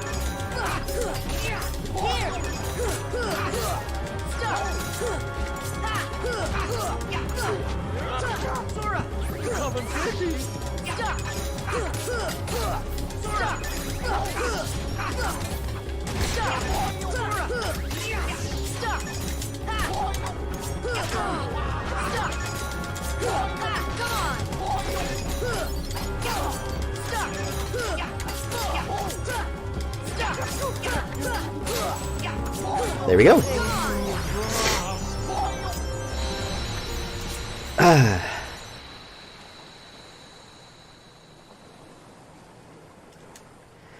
So yeah, that fight is pretty alright.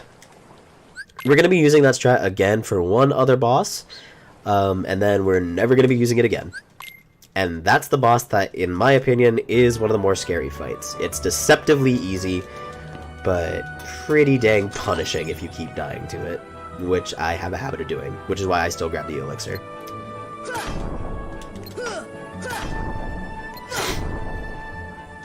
And with that, we are now done with about 2/3 of the game. We have 3 more worlds to finish up.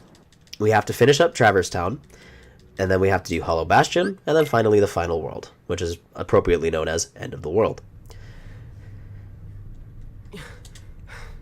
I did some quick flying, because flight gives us our fastest form of movement. However, we're not going to be able to use it except for in Neverland and in one other location.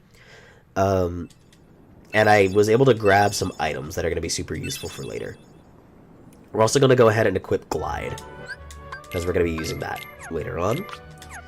For Goofy, I'm going to go ahead and give him Second Wind. We don't need Peter Pan anymore. We're going to give myself Guard, Ars Arcanum, and Air Combo Plus. Air Combo Plus is going to give me 1 extra hit while I'm in the air for a combo. Ars Arcanum is going to give me a limit break, for lack of a better term. Whoops. I was mashing triangle too much. And I hit square. I do have to do a gummy menu.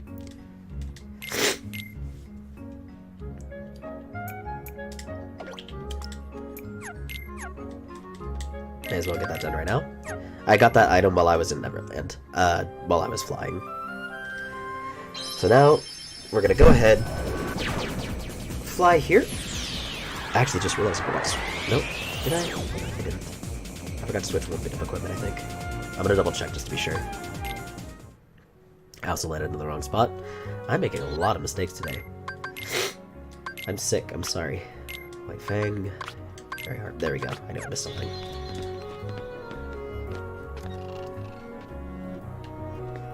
I'm just gonna save warp. It's faster.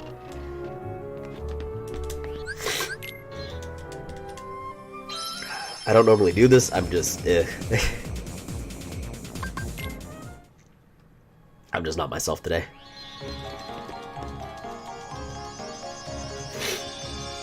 I'm gonna take a nice shower after this and go right to sleep. So now we're gonna go ahead and get Dumbo, and just like that, we have all of our summons that we're gonna need for the rest of the game. And this is one major reason why we get Glide. It saves a lot of time rather than just landing on these platforms and waiting. Because now we can just move. And now we're going to do a cool little strat. Saves us quite a little bit of walking time. Hop up here, glide over this way. Hope we don't get hit, and we didn't get sniped. Thank you, Mad Monkey.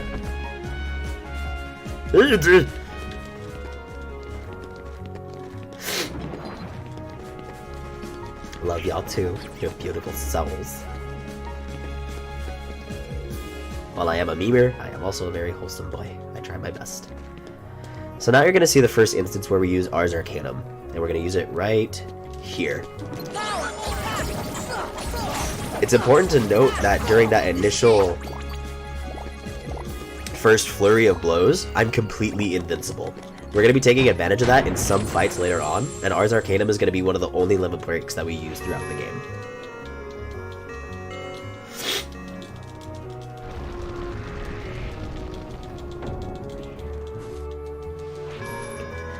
And it's also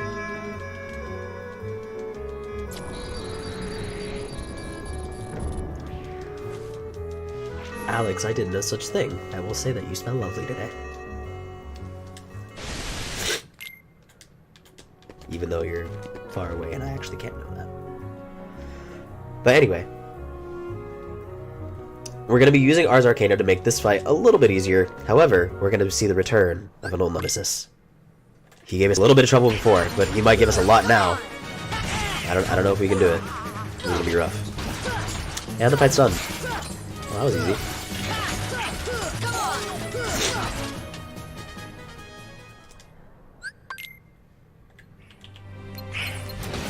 So we're going to block here, go into ours here. We're going to take out one arm, and we're going to wait for him to attack again, and we're going to do the same thing. I missed. So now we're just going to normally combo. This fight's going to be ever so slightly slower, because when he does this, his pieces actually end up being a bit invincible. Just a tiny bit though, not a whole lot.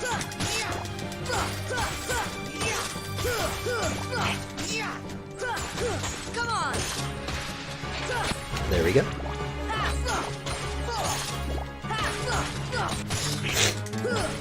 I hope you're enjoying it, Silence Man. I hope I said that right. So that's that boss fight. It's pretty easy. Nothing too crazy, but then again, you also come here way later than you're supposed to.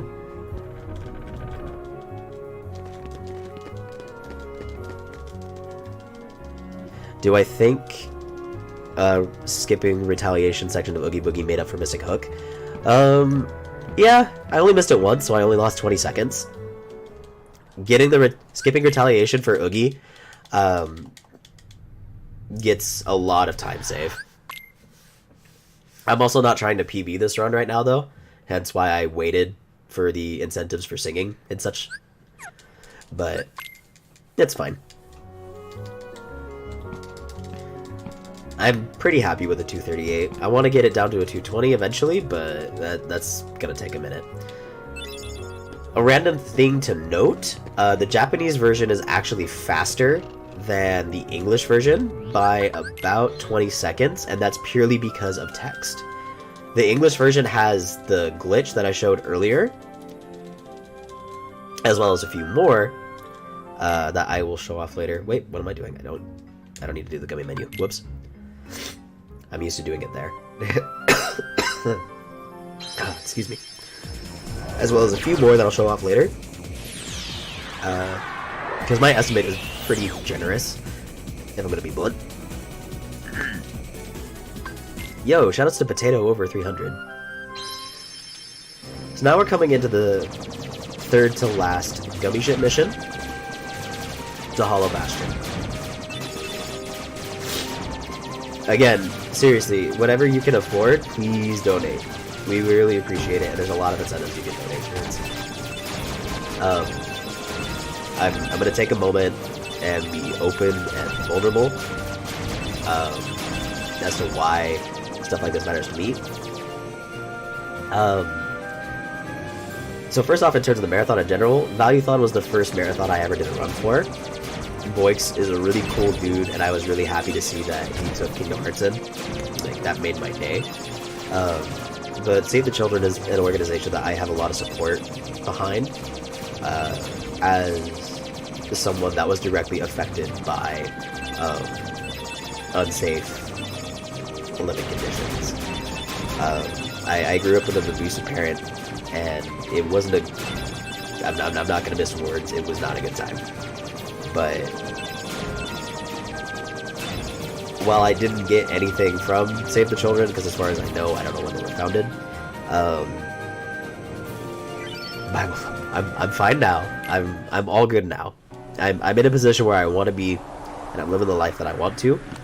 But my biggest thing is making sure that people don't have to go through the same things I did.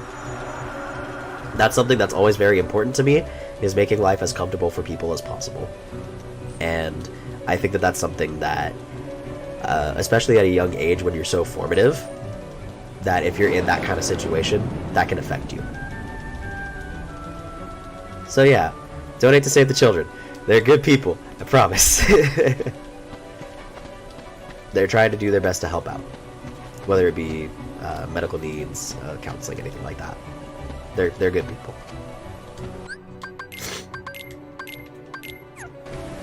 Thanks for the support, Boix. I appreciate it.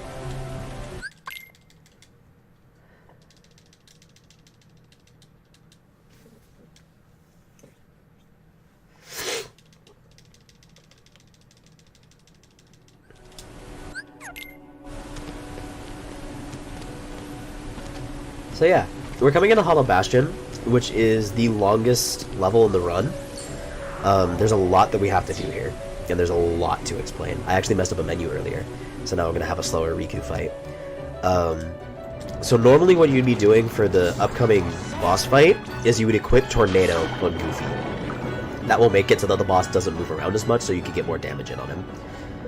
But one thing that you'll actually immediately notice is I actually don't have a weapon. If JP is faster, why don't I run that version? I don't have access to it. I'd have to set up a Japanese email and then set up a Japanese PlayStation account, everything like that. It's a whole process. Plus, it's only 20 seconds faster. English is just what I more immediately have access to. Plus, in my opinion, there's neat things to show off in the English version, such as the Red Trinity skip. Which we can only do once, but it's there. But something that you might actually notice in a second, I actually don't have my Keyblade anymore. The Keyblade is of course, the key-shaped sword that I've been using this entire time. I don't have that. I got a wooden sword. And now, unless I'm using magic, I actually can't do any damage to any of the enemies here. So magic is going to be our best friend. And so is Beast. I'm going to go ahead and roll over here, hop over this defender, cast Gravity. The way Gravity works, that was perfect. The way that Gravity works is that it deals damage to an opponent based off of the percentage of health that they have. That's going to make some fights later on go by really fast. Gravity is one of the best spells in the game because of this reason. It makes a lot of unsafe fights very safe and very easy because on top of dealing a lot of damage, it also holds enemies in place. And we got Beast trapped in a cage. That happens from time to time, it's a little hiccup, but oh, he can teleport.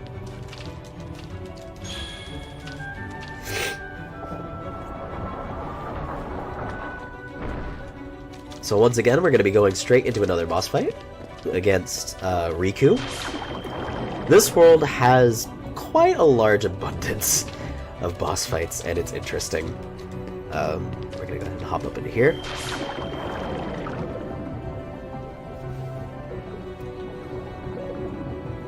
Hop on up.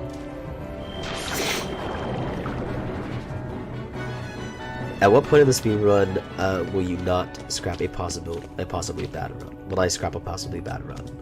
Or is it any point in the game fair? I mean, generally a good practice to try to get into, in terms of speedrunning in general, if it's something you want to get into, do your best to not reset, because you never know what could happen. You might have a segment that ends up being super good. You might have a segment that ends up saving you a bunch of time. In my most recent PB, I went from 1.5 minutes behind to over 4 minutes ahead. And that was mostly because of my endgame. But generally, in terms of preference, it depends. In terms of what I prefer to, if I generally do it if I have like a really bad boss fight. I prefer to reset more in the early game because then I'm more likely to fix it.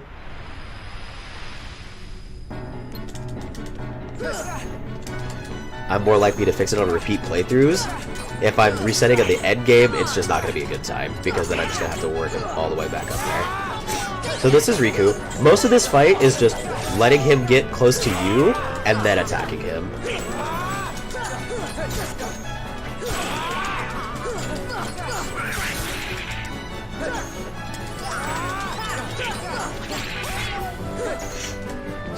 Donald? Donald will occasionally cast Cure. For not having Tornado, that fight could have gone a lot worse. That was still a really good fight. Yeah, of course. If you have any questions, feel free to ask. I'm very open about speedrunning and a bunch of other stuff. I genuinely think speedrunning is something that everyone should try out at least once for a game. And I personally think that this is a very beginner-friendly run to do.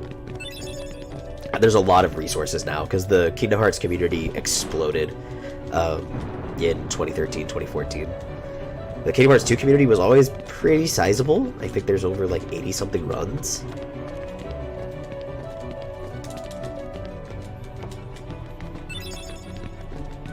Hello, friend.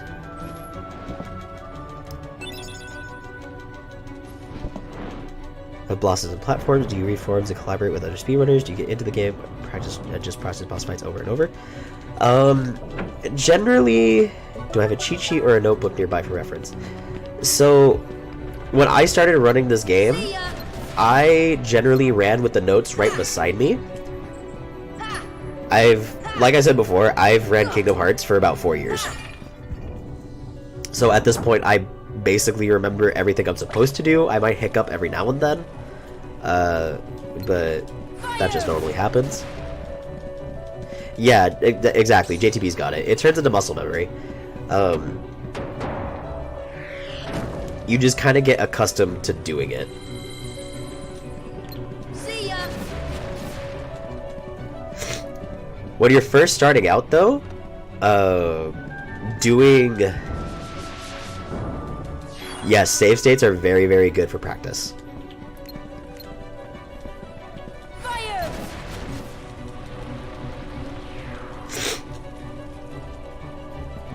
Hello, dude. I'm not gonna say your full name, but hello. I hope you're having a wonderful day.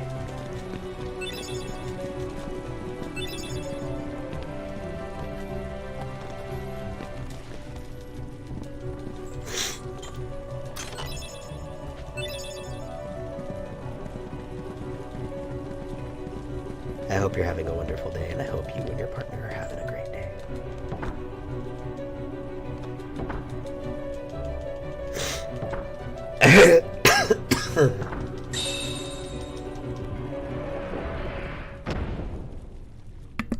Oh. Laughing when you have a very phlegmy throat is a very bad time. Anywho. I generally keep notes beside me for, like, longer runs. I'm gonna need more of that peppermint tea. I'm actually out, so you're gonna wait here a second, roll up these stairs, fly over here, and then fly over to this platform over here. The reason why we do this is because it lets the wyverns aggro onto Donald and Goofy, and one of them followed us over here. So we're just gonna have to combo him. There we go.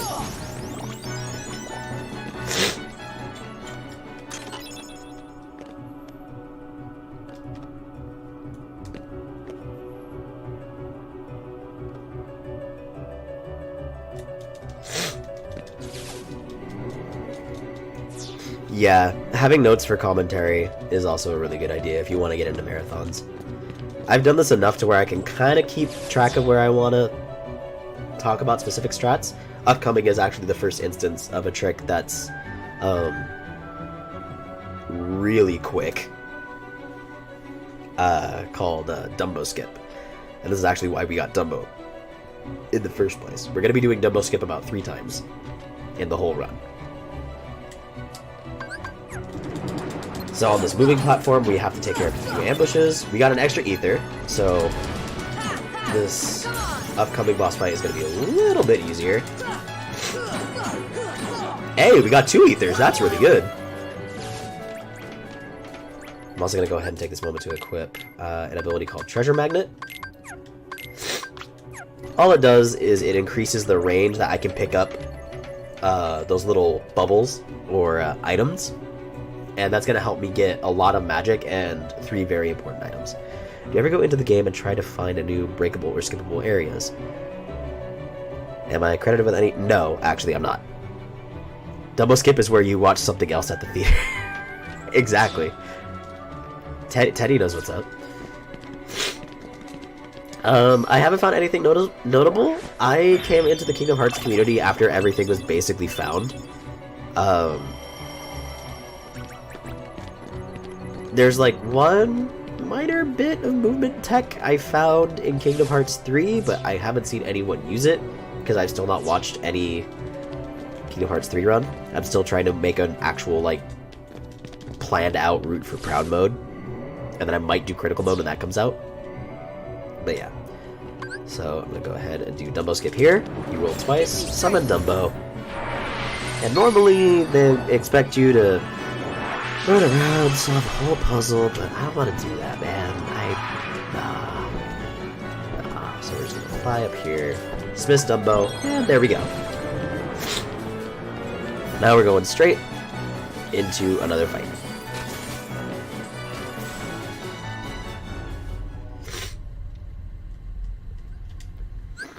So this is Maleficent. This is actually a pretty easy fight, all things considered. For the most part, we're just gonna be making sure to not do finishers, because if we do a finishing hit on any of our attacks, even on Ars Arcanum, she's gonna instantly retaliate, and that's gonna make the fight go a lot slower. So right now, you're just gonna see I'm gonna do 3 empty hits. Never finish. And about halfway through this health bar, I'm gonna go ahead and do Ars Arcanum.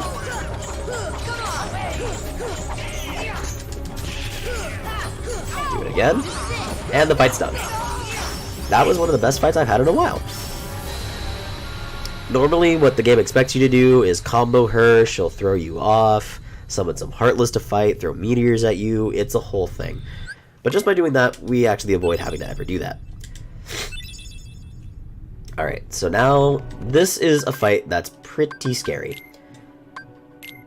So I'm going to go ahead and set up really quick.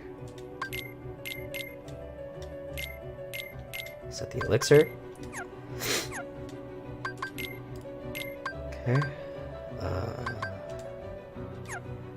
Donald's gonna want that, and that. Happy Rage. Goofy. I'm gonna give him evolution for safety. And take a chance. Alrighty, here we go. So this fight's kind of hard. Remember how I said that only 2 bosses were affected by stop?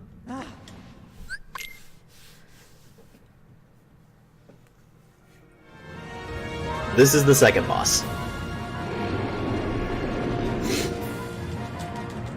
The thing that makes it harder is that Maleficent has a lot more damage out. Okay, that's bad, so we're gonna be low on damage a little bit.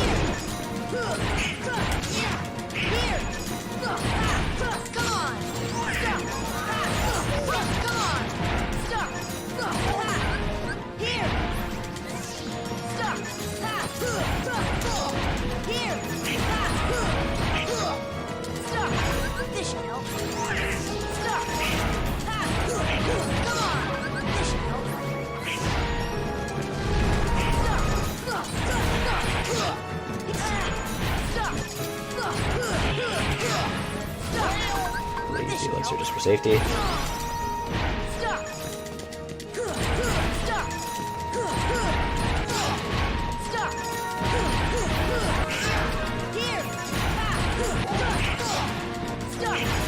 And she should be dead.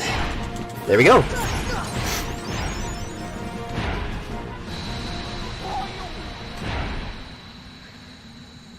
Huh.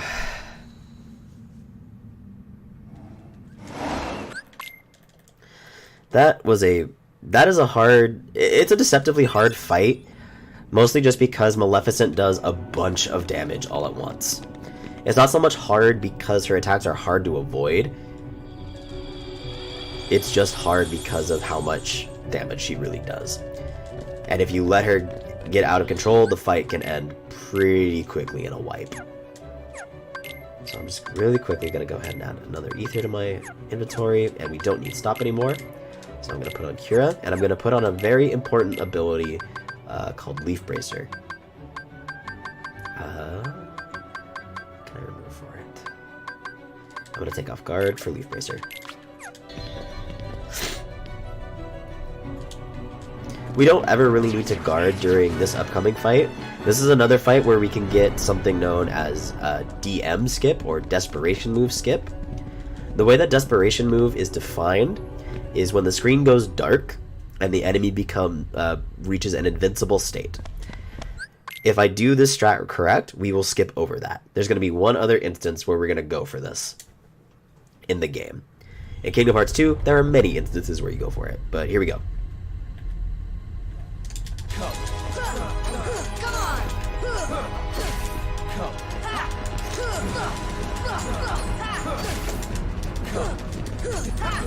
Come on!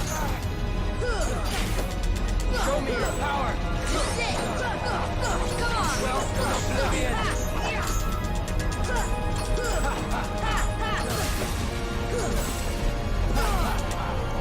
Heal! Here it comes!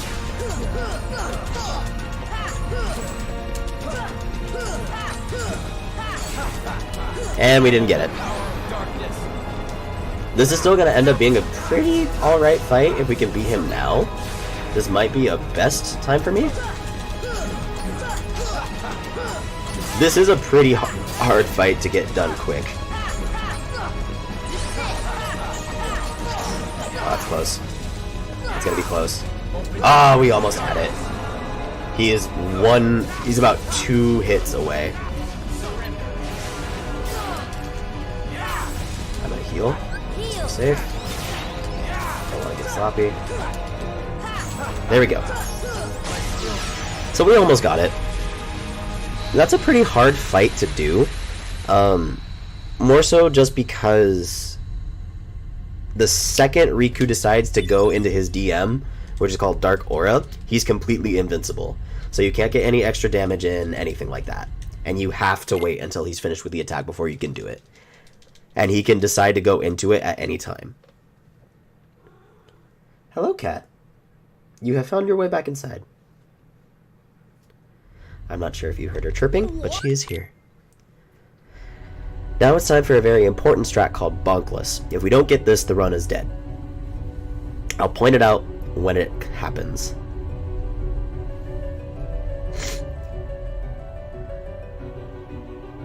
TP high. What value?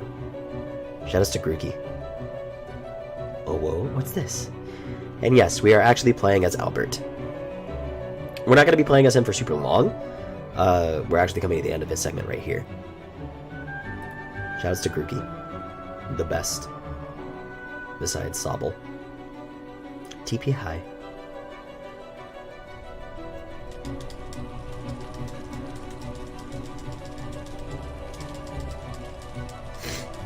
So Bonkless is coming up right here. Hashtag Grookey Gang.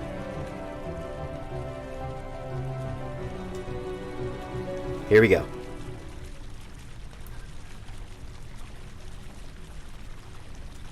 We got it. This is the run, boys. World record guaranteed.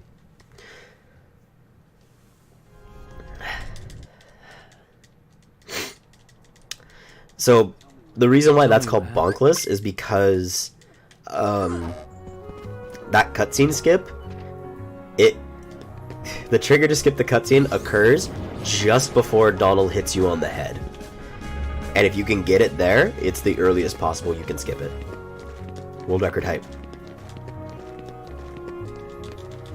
So now we have a little bit of dialogue coming in. And then we're gonna have a cutscene skip and everything like that.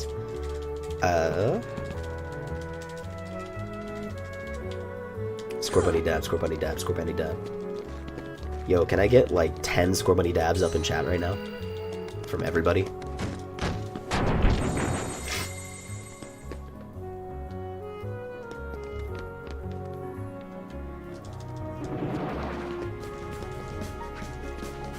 What happens if you bonk the ship? Does the cutscene become unskippable? No, it's just a meme. It's just a meme.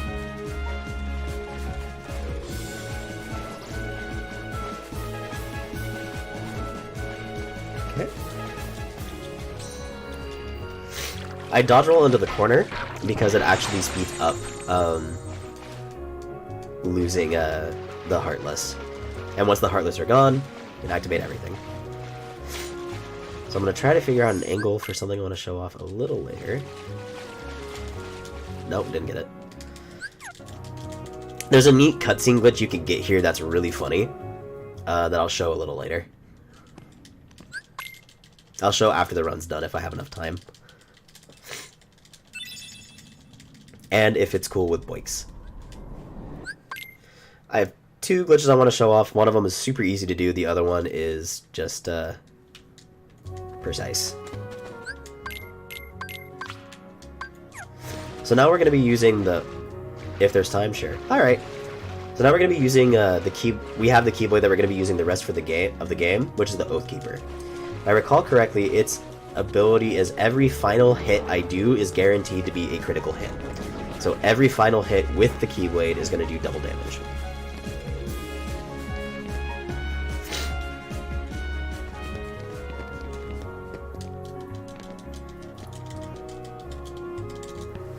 Now we're going into the second to last gummy mission.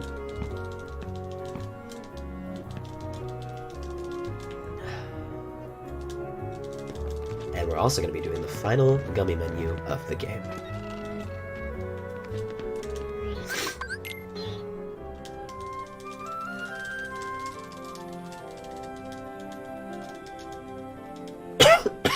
Excuse me.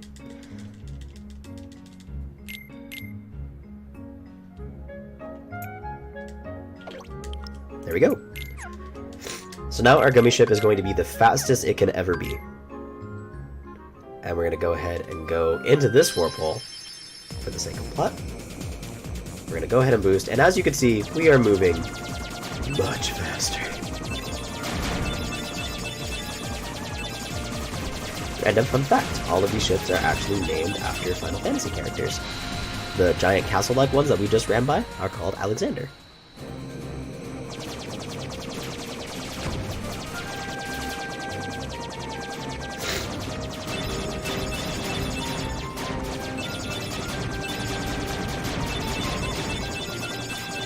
So now we're just gonna proceed through this gummy mission as normal. It's a little dangerous if you get hit, but so long as you have the gun constantly firing, you're fine.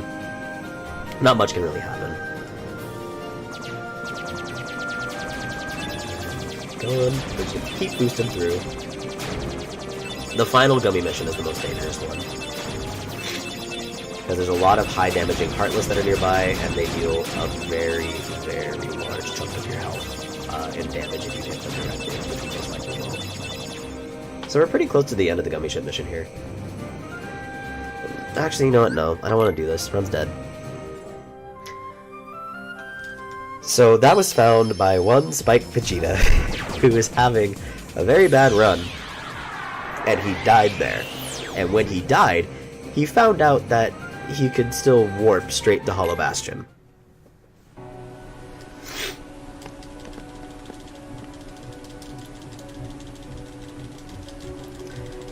Shoutouts to Spike Vegeta for sometimes being bad at video games. Spike is a very cool dude, by the way.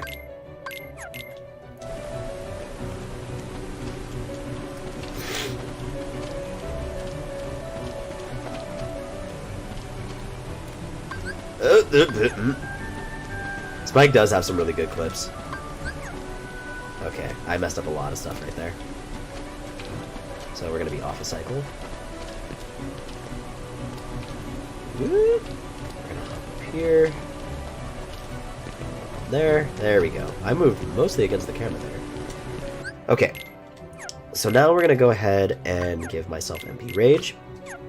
Beast, we're gonna take off Ferocious Lunge and Critical Plus, and put on Critical Plus because we want him to be using primarily Ferocious Bellow later on, because it's going to clear out a lot of enemies a lot faster. So we're going to do 2 rolls here, roll back, so that no other Heartless spawn. Hopefully summon Dumbo. There we go. That took a little bit.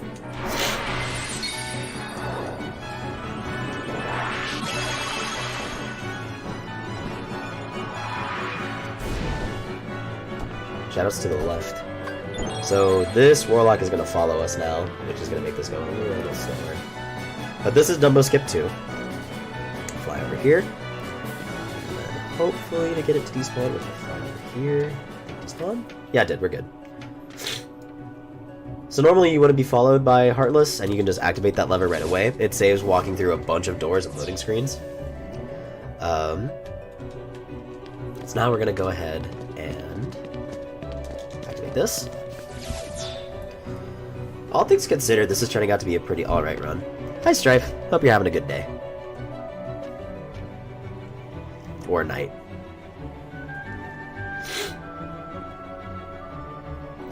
Yeah, there's actually skips. Have you not seen a speedrun of this before? Kappa. Just get world record forehead. And then we want to get Beast in the middle, and in an ideal world, he will use Bellow and clear it out. That could have been a little bit better. Yo, shoutouts to free ethers. We actually need that though, because we're going to do another Dumbo skip. The final Dumbo skip of the game.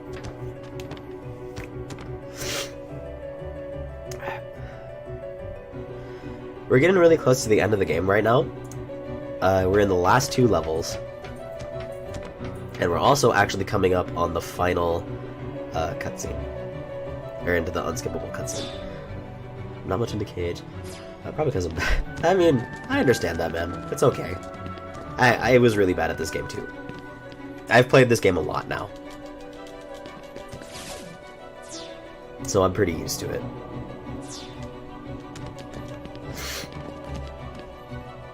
Okay, so now we're gonna roll over here, activate this.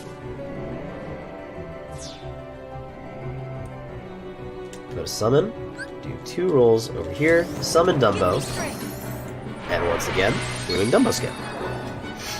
What makes this a little bit easier is that there's not a Warlock to troll us with attacks. There are, however, Wyverns, and they can almost get you right there. Almost 90 times now, Science Man. Or Science Man. Ooh, we're gonna touch this save point to get extra MP. And then we're gonna be going into the final boss fight of Hollow Bastion, which is gonna be against the Behemoth. The Behemoth is a pretty easy fight. We're gonna be using a lot of Ars Arcanum against him, as well as just a bunch of air combos. There's also, we're going to be seeing the first bit of utility for Leaf Bracer.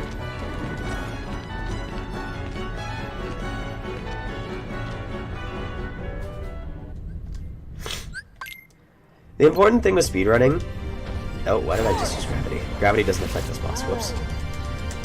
The important thing with speedrunning is finding a game that you can play over and over again. It's not just a matter of like picking a game that you're like, I want to speedrun this. It's a game that you usually do one run of first, and then you decide, hey, I want to do this more.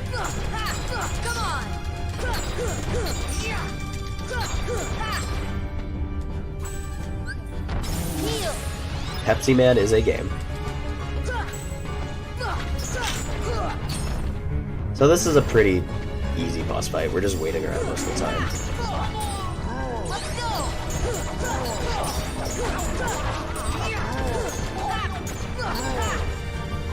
Before I forget, Boix, is Pepsi Man a run in this marathon?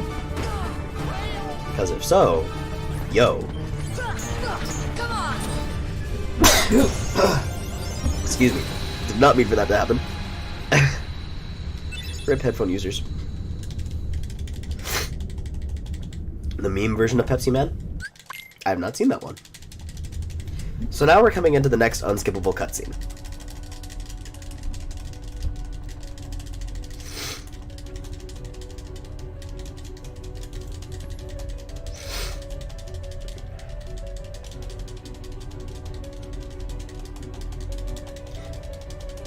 Alright.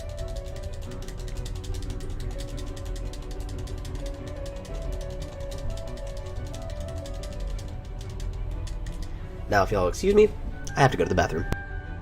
We may never meet again, but we'll never forget each other.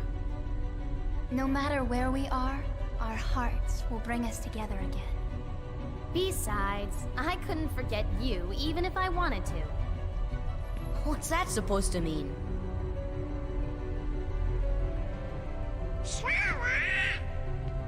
Hurry! Come and close the keyhole!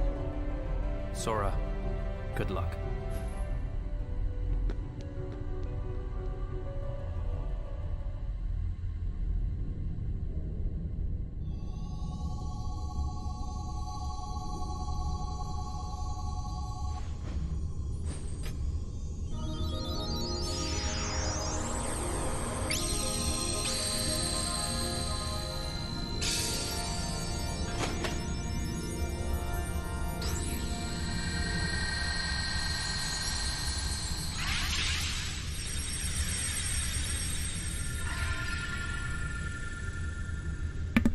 Okay, I'm back.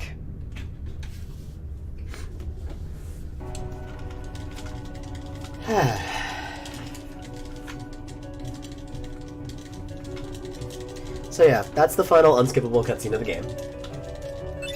And it's just a good time for a bathroom break. We got the last bit of equipment that we're also going to use for the game, however, that does not mean we're done with menus. So we're going to be using Omega Arts for a lot of the game now.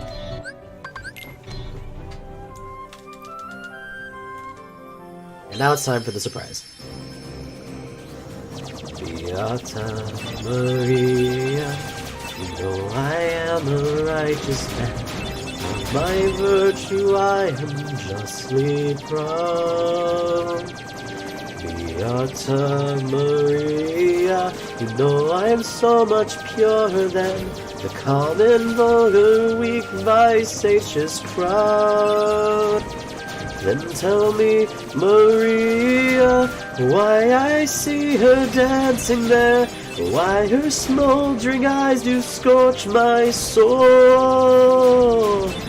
I feel her, I see her, the sun caught in her raven hair is blazing in me out of all control. Like fire, hellfire, this fire in my skin, this burning desire is turning me to sin. I am not going to do the rest of that song because this world requires a lot of focus.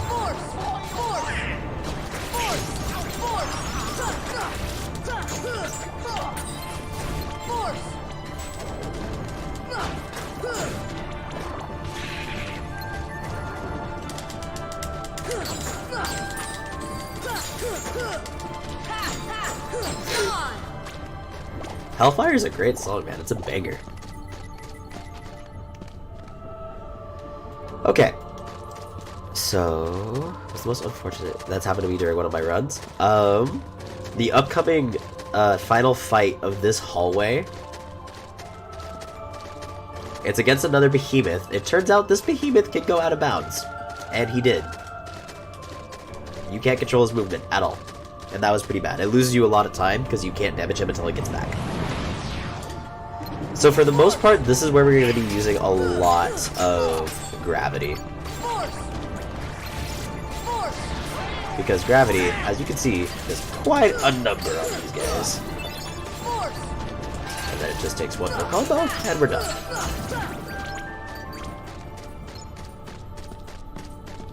The Suns and Hunchback were awesome. A sick man. A very, very sick man. Did some singing right now. We're gonna grab this cottage for safety, and I'm gonna go ahead and use it. Can you believe the gravity of the situation? Yeah, I can. Lol. Gravity is also gonna finally affect a boss, or a pseudo-boss, rather.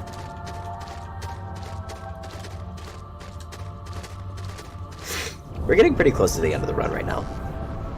This is the final world, and it's gonna go by pretty dang quick. And this is why gravity is so fast. I forgot to give MP gift to Goofy.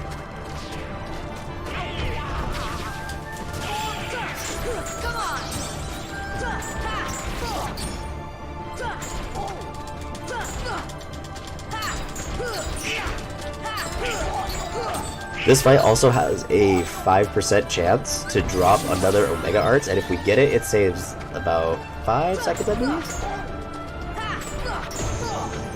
Get it? Yo, we got it! No, we didn't. You thought.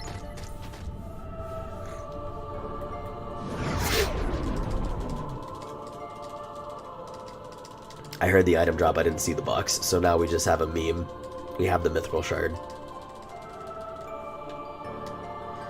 So now, really quick, I'm going to go ahead and switch out for the Ray of Light, which actually boosts the power of my summons, because we're going to be using Simba again. We're going to be using Simba a lot here. Before I forget, Goofy is going to go ahead and take off Evolution and take MP Gift.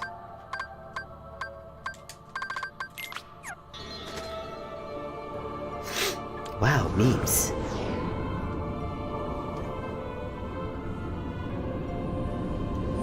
So now we're going to be seeing Simba again.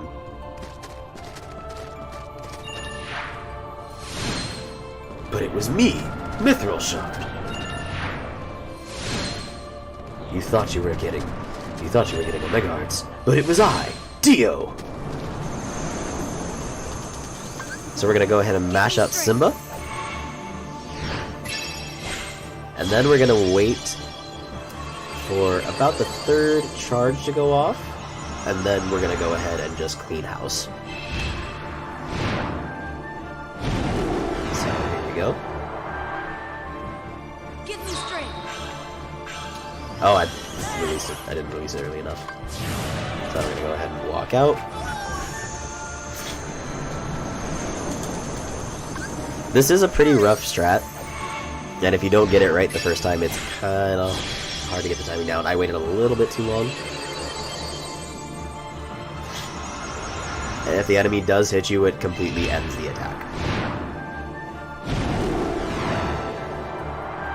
This is going to be a little bit slow. There we go. That should do it. Get me straight.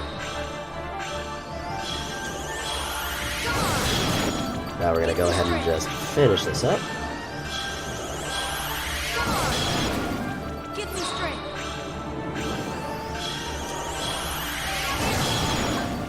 And then we actually do have to dismiss Simba, because if we don't, and if we don't leave the room when the white flashes, we actually have to fight them all over again. This kills the run. Nah, what kills the run is not getting bonkless. So here there's nothing crazy. We can't summon Simba, so we're forced to just use regular magic. So we're just gonna cast fire on these guys a bunch. If we defeat them normally, they spawn a bunch more Heartless. Killing them with magic, it negates that. We're gonna cast gravity on this guy. Combo it down. See ya. Cast fire. Gravity. Force. Fire. Again. Fire. Fire. There we go. That potion, that's safe. It's worlds we didn't go to. We were in Olympus, Coliseum, and Atlantica, and we didn't go there at all because you don't have to go to them to beat the game. We skip over them completely. Whoops. We're gonna grab the save point to get a refill. Grab this Mega Elixir for later. And we're gonna go ahead and go into one of the harder rooms in the game. The hardest room in the game is coming up. So we're going to position ourselves right here, and we're going to spam gravity.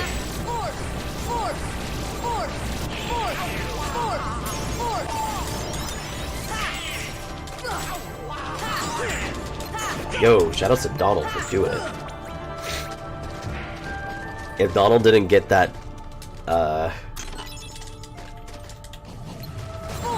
gravity out, that could have done a lot worse.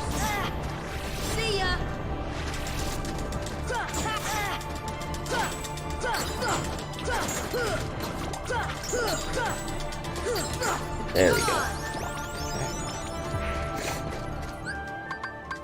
I'm going to go ahead and put on that Air Combo Plus. And I'm going to use our second cottage. And then I'm going to switch... Actually, no. Normally we could switch back to higher damage, but it's faster to keep the Ray of Light on because we're going to be using it again later. Right after this boss fight against Chernobog that comes out of nowhere. So this is the slower attack pattern he can give us. And with Leaf Bracer we can actually heal through most of his attacks and not take damage. Leaf Bracer allows us to not take any damage whenever we cast Cure on ourselves. So since we have it, and we have Cure, you can guess who we're most often going to target with it.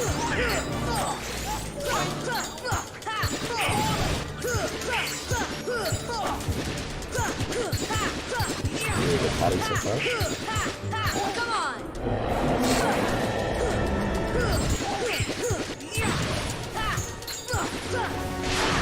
Now we're just going to go ahead and fly in.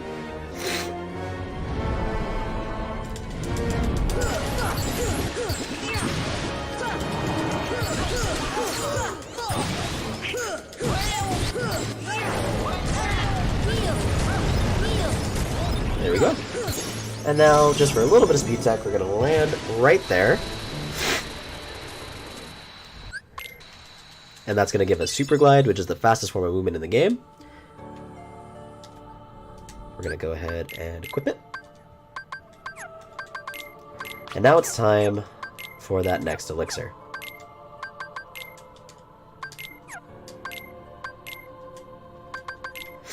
This is actually one of the differences between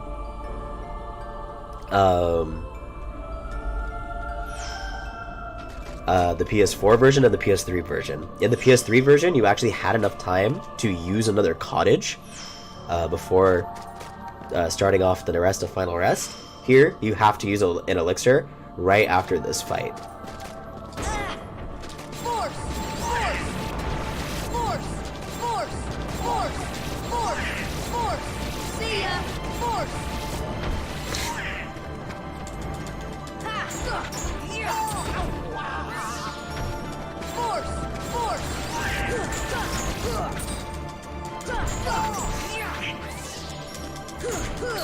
So in the upcoming fight right after this,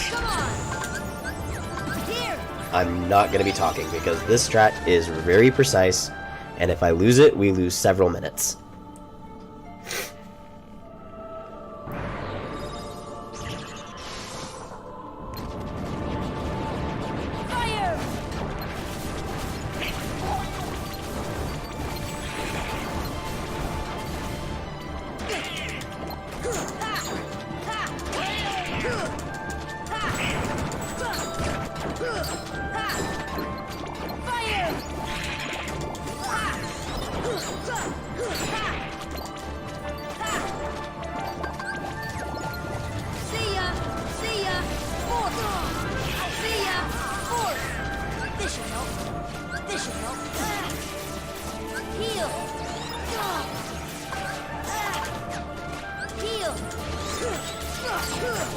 So Donald and Goofy are dead, so I don't want to end this faster than I have to. So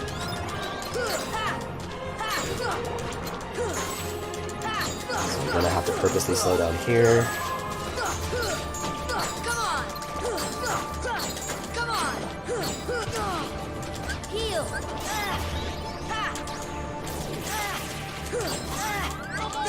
Back. Donald's back.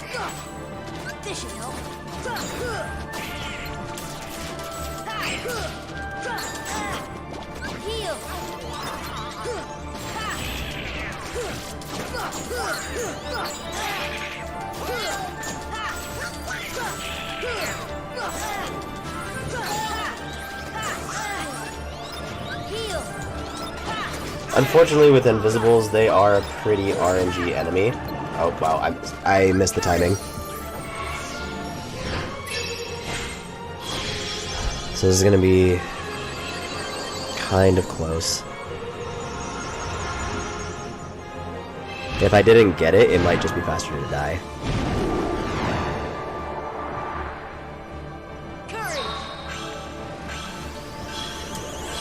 Nope, we got it. We're still good. I saved it.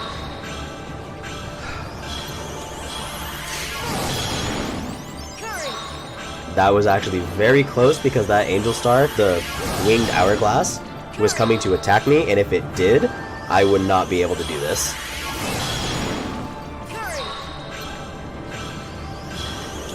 There we go. And that's Final Rest. Oh, that was really stressful. That was the save. That was the save. So we're gonna grab one last Mega Elixir. Enter this door. And now we're coming into the final few fights of the game. We're at the end, boys and girls, and whatever you prefer.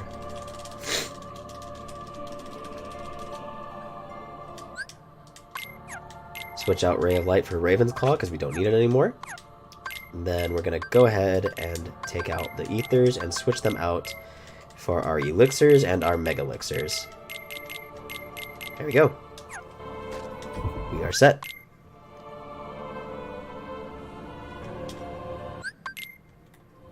Now, can I still get a PB? Potentially. I have to beat the game within the next 10 minutes. If I beat the game in the next 10 minutes, I tie.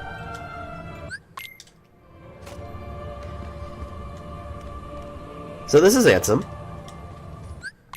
The strat is we have to try to keep him pinned into a corner. However, he likes to dodge around and get out. He doesn't like being an indoor kid. There we go. Gonna go a few R's right here.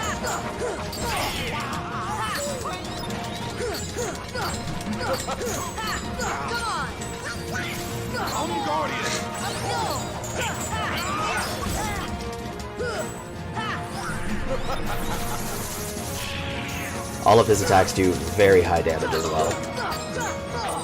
He's too high to hit with ours, so now we have to melee him normally.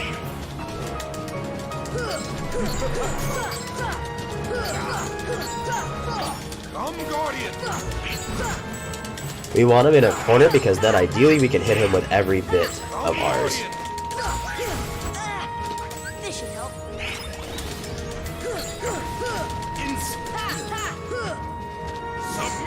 We also don't ever want to get hit by that attack. If we do, it's going to be a bad time. We're in a very bad position right now.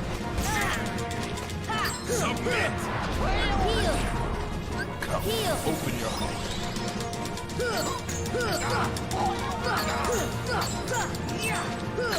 Open your heart.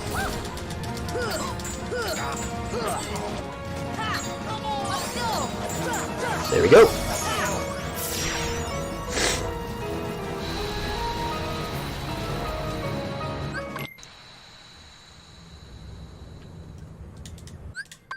So now we're going to go ahead and use the final cottage. And now we're going in to the final fights of the game. First, we have a returning favorite.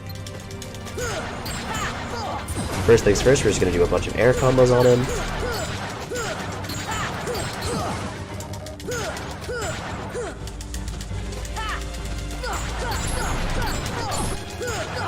Going to R's.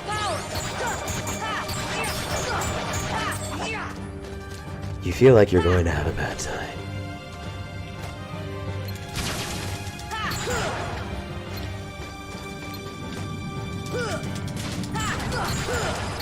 Okay. This fight's a little hard to do fast. For memes, I like to combo on the head. And now we're coming into Ansem 2. This is going to be where we can get DM skip 2. I'm going to need to focus for this. So, serious time. I forgot to put on guard, so we might be a little boned.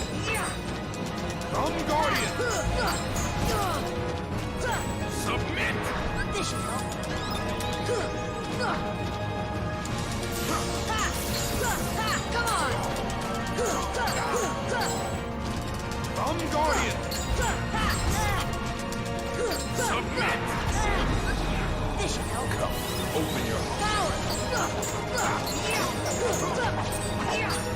Come, open your heart.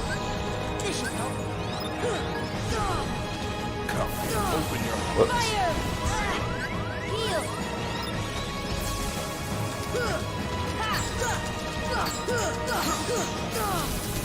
And we didn't get DM skip.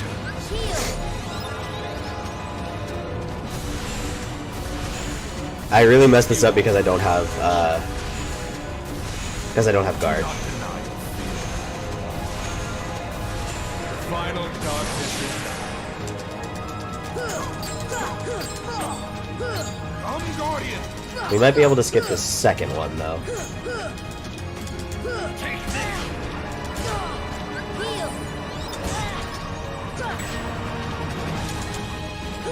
Oh, this is bad.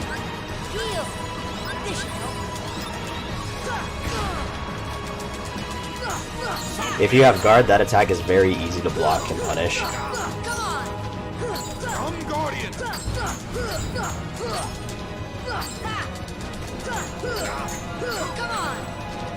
And we didn't get it, so now we're going to be losing time. If I had got DM skip, this would have been a PB run. What do you hope to accomplish? cannot deny defeat. The final darkness is down. Come, Guardian! There we go. That fight could have gone a lot better, but that's also a very hard fight. I wasn't really properly prepared for it. And now, we see Ansem turn into a boat. Here we go. Now for safety, you could use arrow here, but I'm not going to do that. Turn to darkness! Welcome to darkness in your heart. Instead, it's better just to leaf bracer through all of the attacks.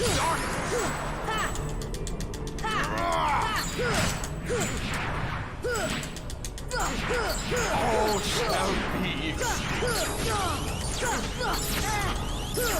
Heal! come forward. Heal! Still confused? Then perhaps this is the light. Heal!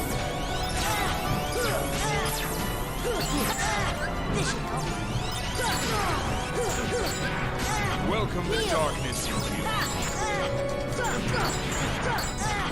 Heal!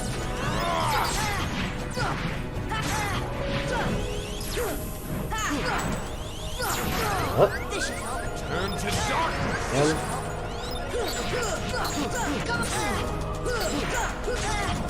go. All shall We'll be. go ahead and use the elixir here. Tell them to put a shirt on. This is a family game. This is a family stream. This is my Christian background. If these memes are too much, we're getting into the late night time.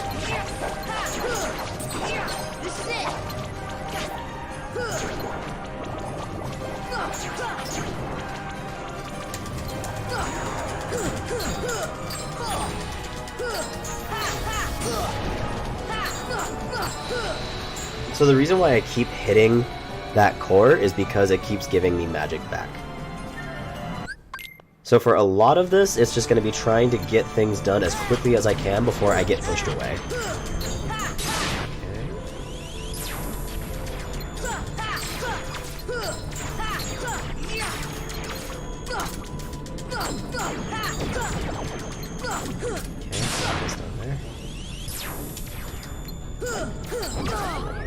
Safe. There we go.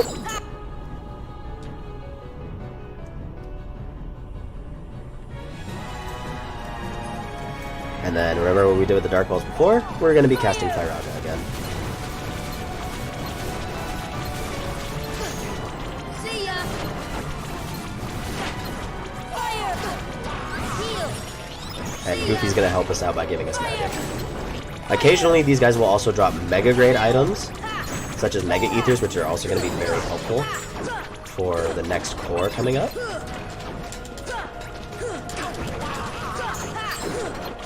Fire! Fire! There we go.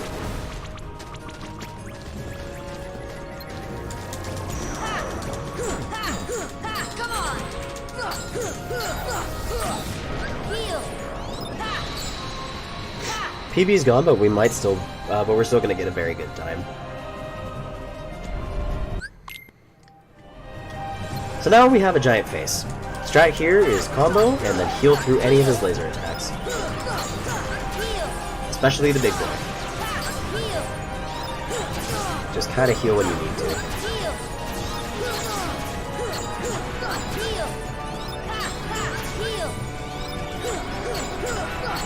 We're hitting him so much and he's hitting us so much that we get magic back constantly. Heal! Heal! Come on! Heal!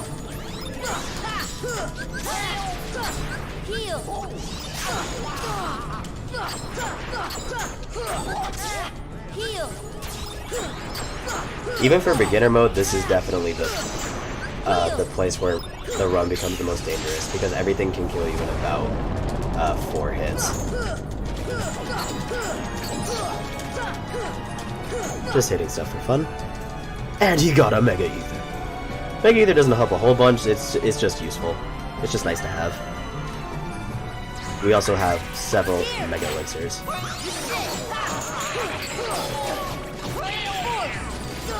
So just like before with these guys, we're gonna go ahead and cast Gravity a lot. There we go. Fly over here.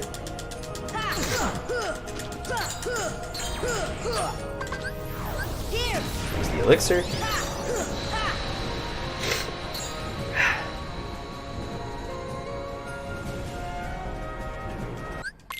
Alright.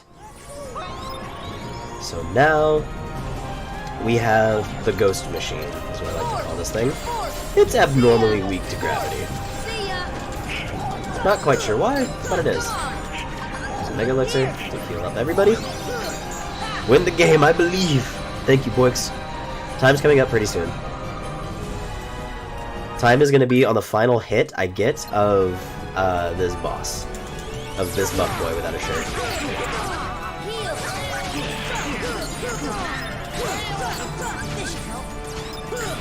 Yep.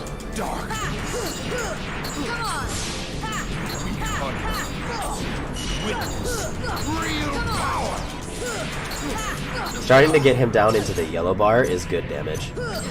Here I'm gonna heal up whenever I need to, as well as give him damage whenever I can.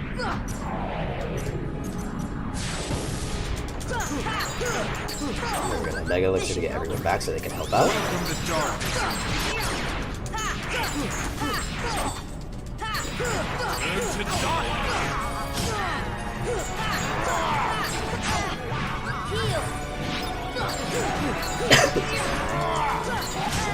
Alright, get ready.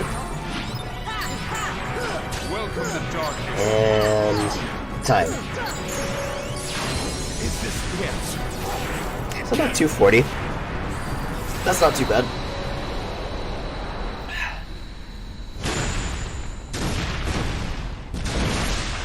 Big GG. It's 2 minutes off PB, but that's still fine. I will accept that. Still a very good run. Thank you, everybody. I hope you enjoyed the show.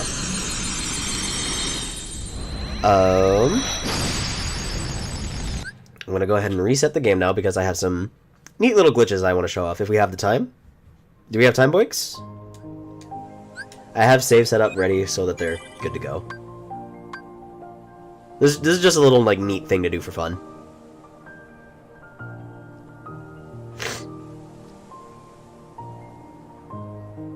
How long will they take? Not super long. One of them's a cutscene glitch, and it might take like a few minutes. Like maybe like 1 or 2 minutes, and then the other one is just a text bug, which will take a few seconds.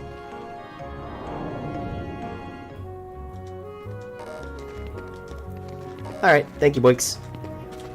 So here, this was found by Biscuit0427. I'm gonna try to get this first try. We gotta be rolling at an angle, so right about here. And we didn't get that. I'm gonna try for it one more time. If we don't get it, I'm just gonna show the text bug then. Because I don't want this to go on for super long.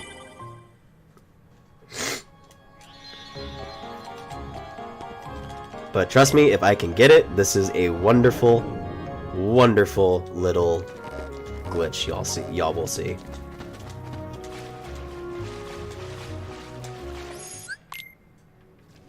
Okay, right here. Okay, we got it. So we know we got it, and you'll notice that Sora is a little bit out of place of the text box. So I'm putting my controller down. My hands are off the controller, and I'm gonna let this cutscene play. At the end of the tunnel. Oh, your grandma's story, right? That's right. We were together. You know what's funny? I looked everywhere for you, but you were with me all along.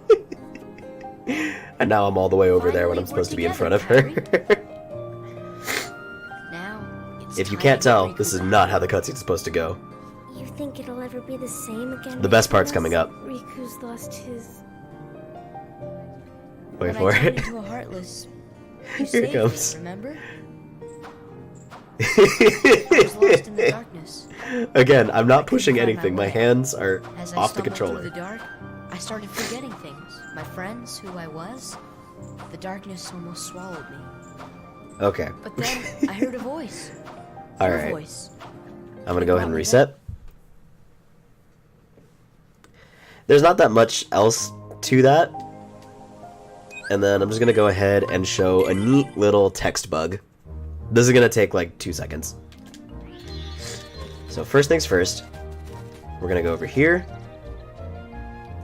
Skip this cutscene. Get through this dialogue.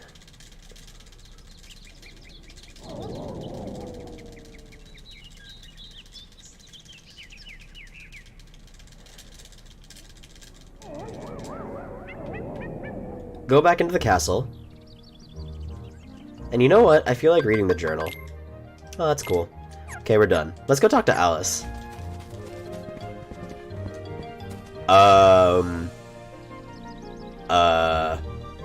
Obtained E. If everyone could, please put obtained E in the chat. And also, text is now broken. So everyone I talk to will say obtained E. Attained the power of the stars. Attained the power of ice. Attained the power of thunder. Attained the power of healing.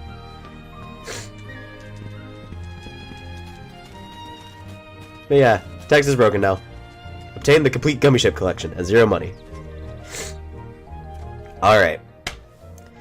And I think with that, I'm gonna go ahead and call it. Thank you very much to Boix for having me. It was an honor running for Valuethon again, especially for Save the Children. I hope you guys enjoy the rest of the marathon and enjoy the rest of your evening. Have a good night, friends.